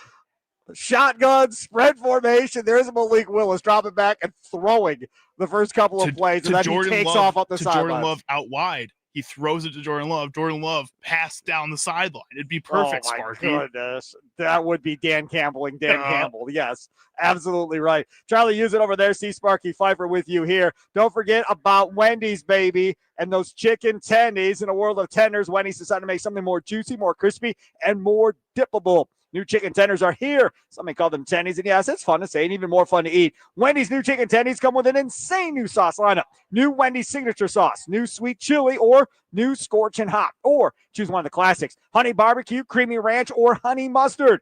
Whatever you choose, they're the perfect vessel to dip all your tendies in. Wendy's new chicken tenders are so juicy, crispy, and dippable, you'll remember them forever. Gotta have tendies. It's got to be Wendy's. Fantasy Football Friday. Here we go. Joe Bartel of RotoWire Fantasy Sports is up next. Get your calls in, get your texts in. You can also use the comment section there on YouTube and on X as well. All you got to do is 414-677-1250, 414-677-1250. Stuffing the bus out here at Metro Market in Wauwatosa. Grab yourself a sack hunger bag for $5. It contains 5 meals for Feeding America, Eastern Wisconsin. Again, the goal is 50,000 meals. At last check, we're at 32,000 meals. So please make sure to help us out here to 6 o'clock. Brought to you by Tri-City National Bank, Metro by T-Mobile, and Bob's Discount Furniture.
Welcome back, Wisconsin Sports Daily, served up by Wendy's. Live from the Metro Market in Tosa. That's right. Turn around. I'm right here. Stuff in the bus for Feeding America, Eastern Wisconsin. You heard my voice here in the store. I need you to spend $5. Get yourself a sack hunger bag. It has 5 meals in each bag. We're stuffing that Milwaukee County bus outside. It's a beautiful thing. Now, the goal is 50,000.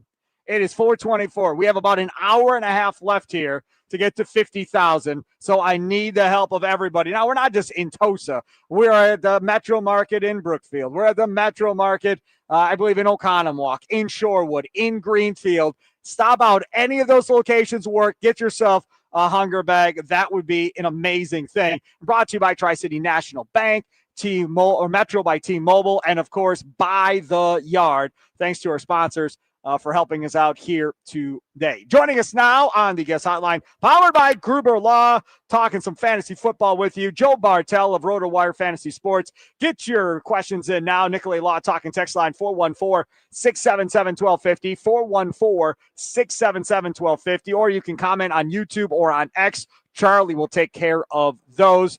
Joe Bartel, how are you today? I'm doing great. I love the effort that you guys are putting together for this. It's a really cool event. Hopefully we get to that 50,000. I actually stopped by our one in Brookfield, I think, just a bit ago too, because I saw you on Twitter talking about it, and want to make sure that we're helping out the community too. So appreciate you doing that. There you go, Joe Bartel. Look at you. And I was giving you grief in the commercial break because Charlie's like, Joe's not going to be on video because he's got to go get his kids. I was like, come on, man. The kids come in front of the show. What is going on here? What has happened? So now you made me feel guilty about all of that. No. I feel guilty too. No, I understand. But no, I really appreciate what you're doing, and I thought it was a good kind of thing to support as well too. No, I love that you're down for it. So the question I got today, we had on Isaac Coe from Feeding America, Eastern Wisconsin, food sourcing manager. We get done. He takes his headset off. He looks at me. He's like, do I play Emmanuel Wilson or don't I? And I was like, I don't know, man. I'm like, I don't think they're going to play Josh Jacobs. I'd say start him. Then we have Ryan Wood on. In the very next segment, Green Bay Packers beat writer for the Green Bay Press Gazette, and he goes, I think they're going to play him. So now I have no idea what the right answer is or what the right play is at this point. I'm confused, Joe Bartel. You are the expert. What do we do? Do you think the Packers can beat the Vikings with Emmanuel Wilson? I'll pose that question to you first. Absolutely. I think they can, but boy, it feels like a risk. And one, I don't know if the medical staff wants to do, if one of the Packers want to do. I think Josh Jacobs is one of the toughest players in the NFL, period. Point blank. Like just running back wise, doesn't matter. I think he's one of the toughest. I think Jacobs wants to be out there. And I do think, we've had our disagreements on this, but I do think the medical staff deliberately make sure that they're extra cautious with a few of these things, especially with the skill guys. If Jacobs doesn't play this week, it would be real weird for me to say, oh yeah, then he'll be available Thursday against the Lions too. Like, it would be weird that the Packers are picking and choosing when they want Jacobs available. I think the Packers can win with Emmanuel Wilson. I think he's a very good backup running back. But it would be a lot easier to win if you have Jacobs, especially if this is really, truly just a knee contusion. We had 3 straight limited participants in practice. In my mind, he is going to be available. The good news is that because this game is an early afternoon contest, we'll know ahead of time. I would be shocked if Shefty or Rappaport aren't tweeting something early Sunday morning at like 9 o'clock suggesting that Jacobs is trending towards or is looking like he could be ready to go. And if we don't get some sort of cadence like that, I think it's pivot to Emmanuel Wilson. So the good news is no matter who is out there, you're playing them, whether it's Jacobs or Emmanuel Wilson. But I think we'll get some information come Sunday morning, really which way this is leaning. The problem is the people that have bye weeks that are missing guys, are they picking up Emmanuel Wilson? Or are they not picking up Emmanuel Wilson to be in that spot at running back? Yeah, Emmanuel Wilson led my waiver article this week on Monday. At the point of when I wrote the article, he was rostered in 32% of Yahoo leagues. I haven't checked, but I would be willing to bet he's far over my threshold of 50%. Like, it doesn't really matter from a bye week perspective. This is one of the better backups in a situation that has a lot of volume relative to other backs and an offense we like. Like, great. You can roster 3 Commanders running backs, or if you just roster Blake Corum and Emmanuel Wilson in the world, this is exactly why you want to have that. Bashal Tutin was a part of my article earlier this week as well, too, the backup for the Jaguars running back for the same exact concept. Whether Jacobs is out there or not, Emmanuel Wilson, excuse me, my voice is one of those times. Emmanuel Wilson is one of those running backs that you just want to have because the volume that they're going to have from that Packers offense if this situation occurs where Jacobs gets injured. So it does not matter to me if we're thinking Jacobs does or does not play. Emmanuel Wilson probably should be rostered in most formats for this exact purpose moving forward rest of the season. All right, let's talk about some of the other guys that are out there that may be worthy of being picked up. I've had Bucky Irving. I've watched him sit out. Bucky Irving practiced for Tampa Bay all week, and then they ruled him out yesterday. To my utter dismay, I thought they were finally getting him back.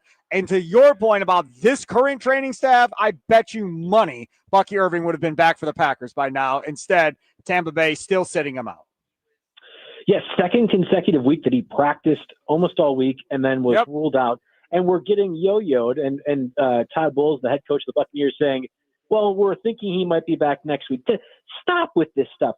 Week 5, Bucky Irving goes for a crazy game, gets like a 70-yard receiving touchdown, runs for touchdown 2 against the Eagles, and told us after the game he'd be ready to play next week. We have not seen Bucky Irving on the practice. We have not seen Bucky Irving on the NFL field since then. This is beyond ridiculous. It is a point now for me next year. I will not draft any 49ers, maybe Christian McCaffrey, and I will not draft any Buccaneers because these two teams consistently lie, I believe, in the medical part of things. And we heard a report, I think it was either on Thursday or Wednesday, from Mike Florio talking to Chris Sims on one of their broadcasts, that he had an inside report saying Bucky Irving might not play the rest of the year. That seems to be countered by Bucky Irving himself on social media yesterday. And I think the head coach also for the Buccaneers was suggesting the same thing. But the whole reason I'm bringing it up is that we should have more information. This is ridiculous that we have been, I feel like, led astray now for 2 months on what the stats of Bucky Irving was going to be and that there's no new update. It was one thing for Joe Mixon, for example, back in July or June when he has this mysterious foot injury that we never are going to find out because the Texans rules him out for the rest of the year. It's another thing for it to be a mid-year situation, and I feel like deliberately lied to. So I can't trust if Bucky Irving will back next week. I have no idea. Sean Tucker is a really good running back. I think he was going to be a really good starting running back for somebody else next year. This might be the audition for him to not necessarily push Bucky Irving out of that role, but to be a bigger complement with Rashad White, a unrestricted free agent this offseason. I picked Sean Tucker up. He had a nice game this last weekend as well. Nicolay Law talking text line 414-677-1250, 414-677-1250. From the 715, Dan in River Falls, non-PPR, touchdown heavy, pick one for the flex. A.J. Brown, Montgomery, or Sean Tucker, non-PPR, touchdown heavy, needs one. Love David Montgomery this week. I think the Lions are going to throttle the Giants. The Giants' run defense obviously is really porous. I think Jahmyr Gibbs and David Montgomery are going to be in a great spot. I mean, Vegas agrees after Jackson Dart was ruled out, this game has now ballooned up to 13 points in favor of the Lions. I would play David Montgomery of that group in a touchdown-dependent league like that. Got another one coming in here. This one from the 414. Need to flex 2 of these 3, Christian Watson, Jawan Johnson, and Sean Tucker. Yeah, again, no Bucky Irving. I think we're going to play Sean Tucker. The Rams defense is better than the Bills defense, certainly. Like, we're not going to get the production that Sean Tucker had last week, but I think he's a really good running back, and the Buccaneers are going to have to score points. I mean, that's one of the highest over-under totals of the entire Week 12 slate, which Vegas tells me he's going to have a lot of offense. So I want a piece of that. I would play Sean Tucker. Juwan Johnson or Christian Watson is different. The Falcons technically are one of the best defenses against opposing tight ends. I don't really know what that metric is. I think the Falcons just are so beatable elsewhere that you don't have to use tight ends. But the Saints aren't really an offense that I think can function outside of using Chris Olave and Juwan Johnson. I think I'm still playing Christian Watson, though. To me, this is going to be a game where he scores a touchdown, gets a bit more of an explosive play. I can't wait for this offense to get Jaden Reed back, too, because I think that'll benefit Christian Watson even more. And every indication seems like it's going to be balmy conditions relative to for end of November at Lambeau Field, and I want Watson out there against this defense in that circumstance. I'll play Watson. I'll play Sean Tucker. I remember you getting super excited about Flacco and the Bengals. I believe it was last week, and I couldn't get myself there. This week, Flacco now has another chance here. I don't feel very good about Flacco this week either, especially with no Jamar Chase. Well, and unless I missed something, technically Joe Burrow is still available to play for the Bengals as well too. We were doing the Sirius XM show earlier today, and the Bengals had listed him as questionable, and head coach Zach Taylor had not ruled out Joe Burrow despite practicing all week fully. It would be moronic in my mind. I think that's where you're going with this too, to put Joe Burrow out there when you're 3-7 and basically out of the playoff hunt. But we have watched teams do very, very dumb things. Really, over the course of the past 2 years, like the Michael Penix, Kirk Cousins thing was dumb. Trading away their first-round pick to the Rams this year was also dumb as well, too. I think the Raiders hiring Pete. I mean, we can go on and on about franchises doing dumb things. Joe Burrow playing did not shock me because teams do dumb things. The Patriots' defense is really good, and I think you're going to see if Flacco is out there. He'll get his customary production, but no Jamar Chase, like you mentioned, he probably is a little bit lower. I actually would rather play a guy like Tyler Shuck, for example, and we watched the Falcons defense just get eviscerated by Bryce Young. Maybe it's time for us to kind of start targeting the Falcons defense as opposed to others. So Flacco very much outside my even like low-end quarterback one streaming range. One last one for you. I'm seeing numerous websites suggesting to sit Jordan Love this week against the Vikings. What say you? Yeah, I had him at quarterback 14, so that would be typically a bench. I mean, you have Herbert and Bo Nix on bye. Both those two quarterbacks likely started a roster in most places, so maybe you don't have options to do so. If Jacobs is available, that offense is going to be better overall. I'm a little bit worried if it is Emmanuel Wilson, but Love has been playing fantastic. Like, I thought that Giants game was actually one of his best games that I can recall. And outside of the Eagles' pass rush really just wrecking that offensive line, I have a lot of faith in Jordan Love right now, the quarterback, not the play calling or anything else like that, but Love, the quarterback. Brian Flores is a great defensive coordinator. He always complicates things for even the best quarterbacks in the league, but Love is going to be in a spot in my mind to get you 220 passing yards, 2 touchdowns, and that is quarterback one territory. So I'm not saying bench Jordan Love by any means, but there's maybe some other options you can have instead this week. There he is, Joe Bartel, RotoWire Fantasy Sports. Follow him on Twitter at JB Fantasy Sports. We'll do it again next week on a Football Friday. Thank you so much, Joe, and thanks for the donation as well to Stuff the Bus. Yeah, you keep doing a great job promoting that, and appreciate you guys having me on. Take care. There he is, Joe Bartel, again, joining us on the guest hotline, powered by Gruber Law. Again, we are out here in Tosa at Stuff the Bus at the Metro Market on State Street. Come on out, donate. We're going to be here till 5 doing the show, but they are taking donations until 6 o'clock. Each hunger bag that they have here is $5, and it contains 5 meals. Now, you can do more than that. You don't have to just buy a bag. You can buy other groceries and donate to Feeding America, Eastern Wisconsin. The goal is 50,000 meals. They're not close to 50,000 meals. So if you are in the area, come on out, get a sack hunger bag. It's $5, man. It contains 5 meals. One $5 bag would mean a tremendous amount to everybody involved. So looking forward to seeing you out here. Coming up next, we follow the money with Austin Herdina at the Potawatomi Sportsbook. Wisconsin Sports Daily, served up by Wendy's, live from the Wisconsin Sports Radio Network studios, powered by the Potawatomi Sportsbook. Sparky here.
Wisconsin Sports Daily, served up by Wendy's, live from the Metro Market in Tosa on State Street. We're stuffing the bus. Come on out, be a part of this.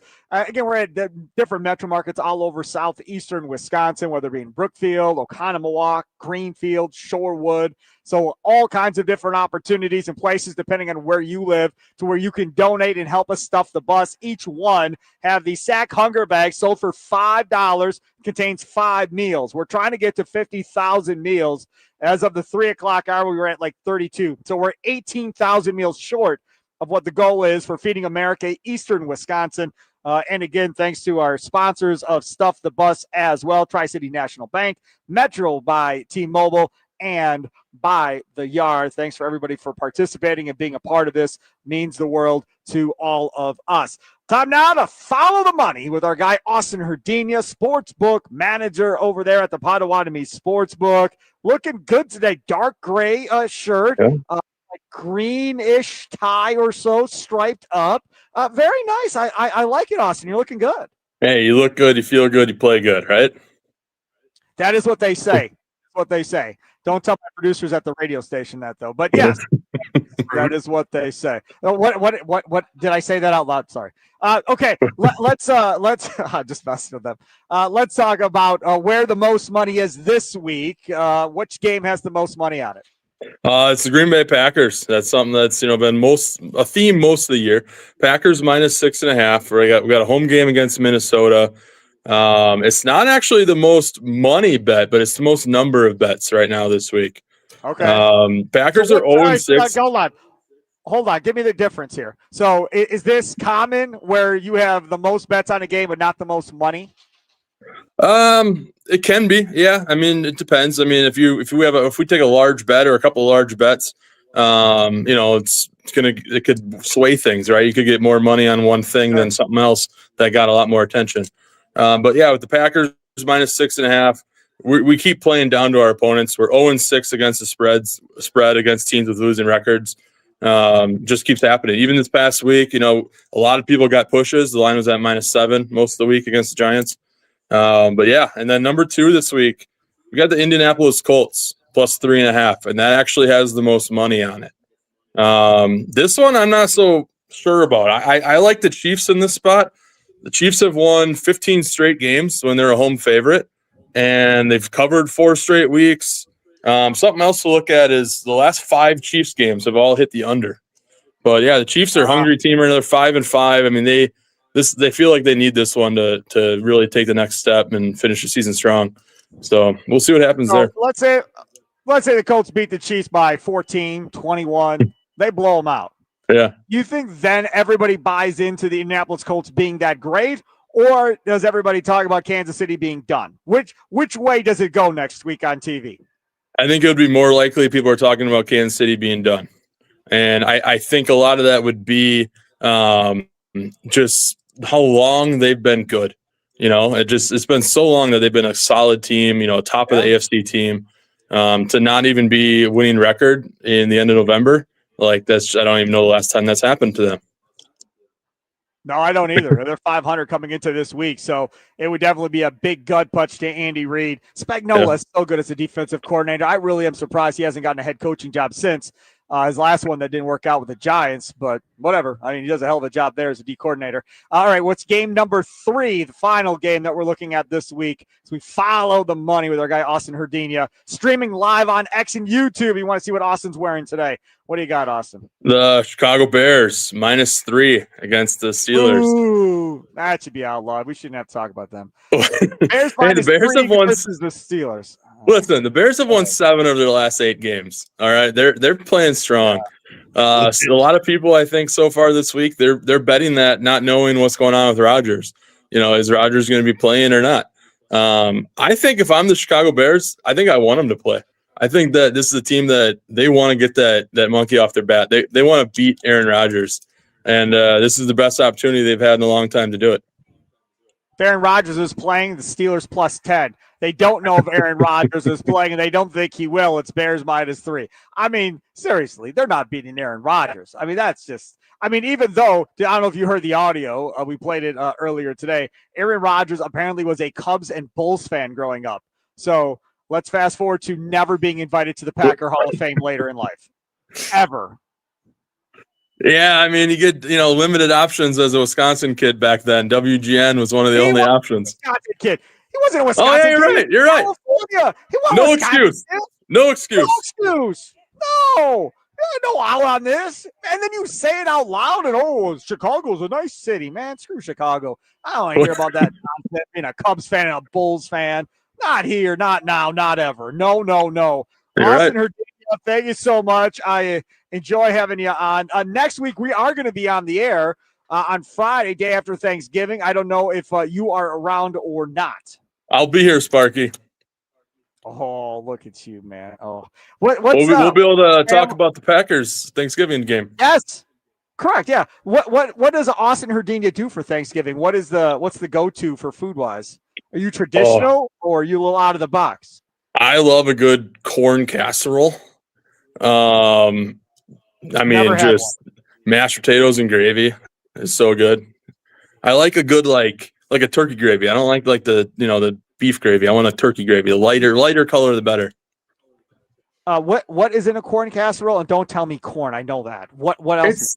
It's like a cornbread casserole, I guess. It's like cornbread with corn in it. It's pretty good. Oh, I like cornbread. I like corn. I think I might like that. I think you'd like it. I've never had it. Yeah, Gotta get some pumpkin pie with a lot of whipped cream. Yeah. I mean, more whipped cream than pie is how I like it. Yes, totally, 1,000%, no absolute question about it. There he is, Austin Herdina, a man with good taste over there at the Potawatomi Sportsbook. Thank you so much for coming on, my friend. I appreciate it. Thank you.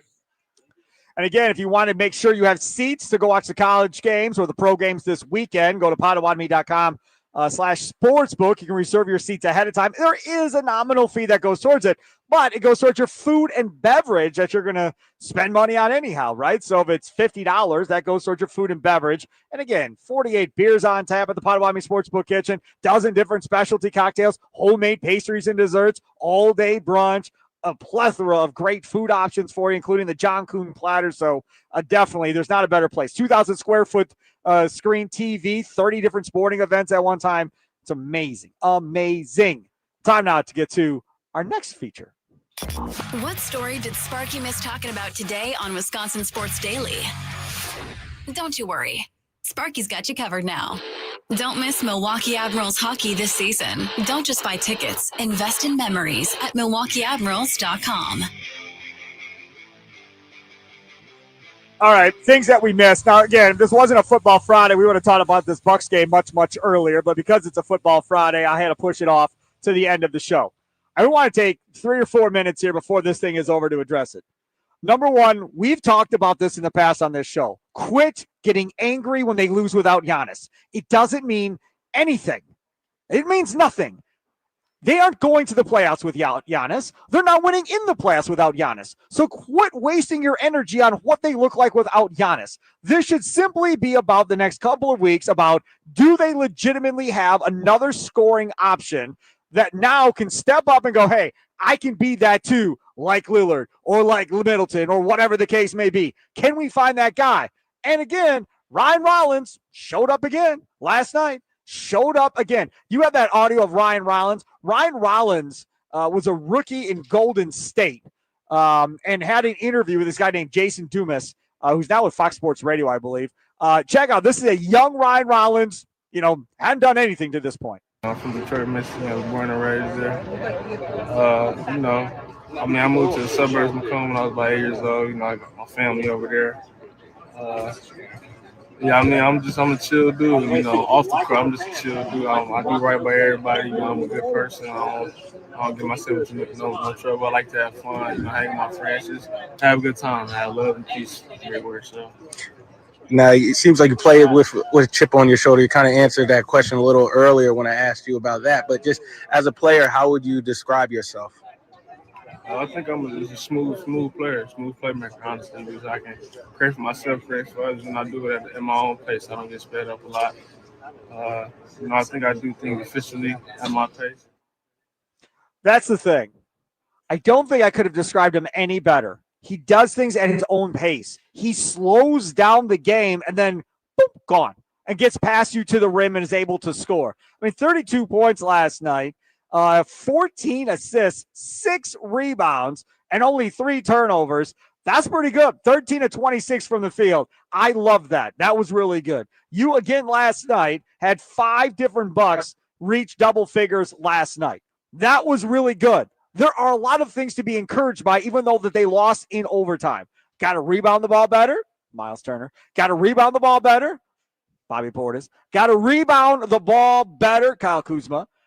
And somebody better figure out how to get to the damn free throw line, because this team cannot get outshot at the free throw line like they did last night. You cannot be in that type of deficit. I think they doubled the number of free throw attempts the Bucks had last night, did Philly. So exactly. That all has to change. All right, now got to wrap it up here. We are at the 28th annual not food drive, but Stuff the Bus for Feeding America, Eastern Wisconsin. It goes another hour at the different metro markets in the location, including here. Get yourself one of those sack hunger bags sold for $5, contains 5 meals, whether it's at the metro market here in Tosa on State Street, whether it's Brookfield, Oconomowoc, Greenfield, Shorewood, you pick. You got an hour left. Hurry up. We're trying to get to our goal of 50,000 meals. Thanks to everybody for joining us today. Don't forget, tomorrow morning, Charlie Usen, Peacock Jack Pembroke with Wisconsin Sports Weekend starts tomorrow morning at 9 a.m. Wisconsin Sports Wrap-Up comes up next from 5 to 6 o'clock. Wayne Larrivee, Frank Winters, and Matt Schneidman are the 3 guys you're going to hear from in the next hour. So if you're a Packer fan, not going to want to miss that. Enjoy the rest of your weekend. Have a good night, everybody. Toodles.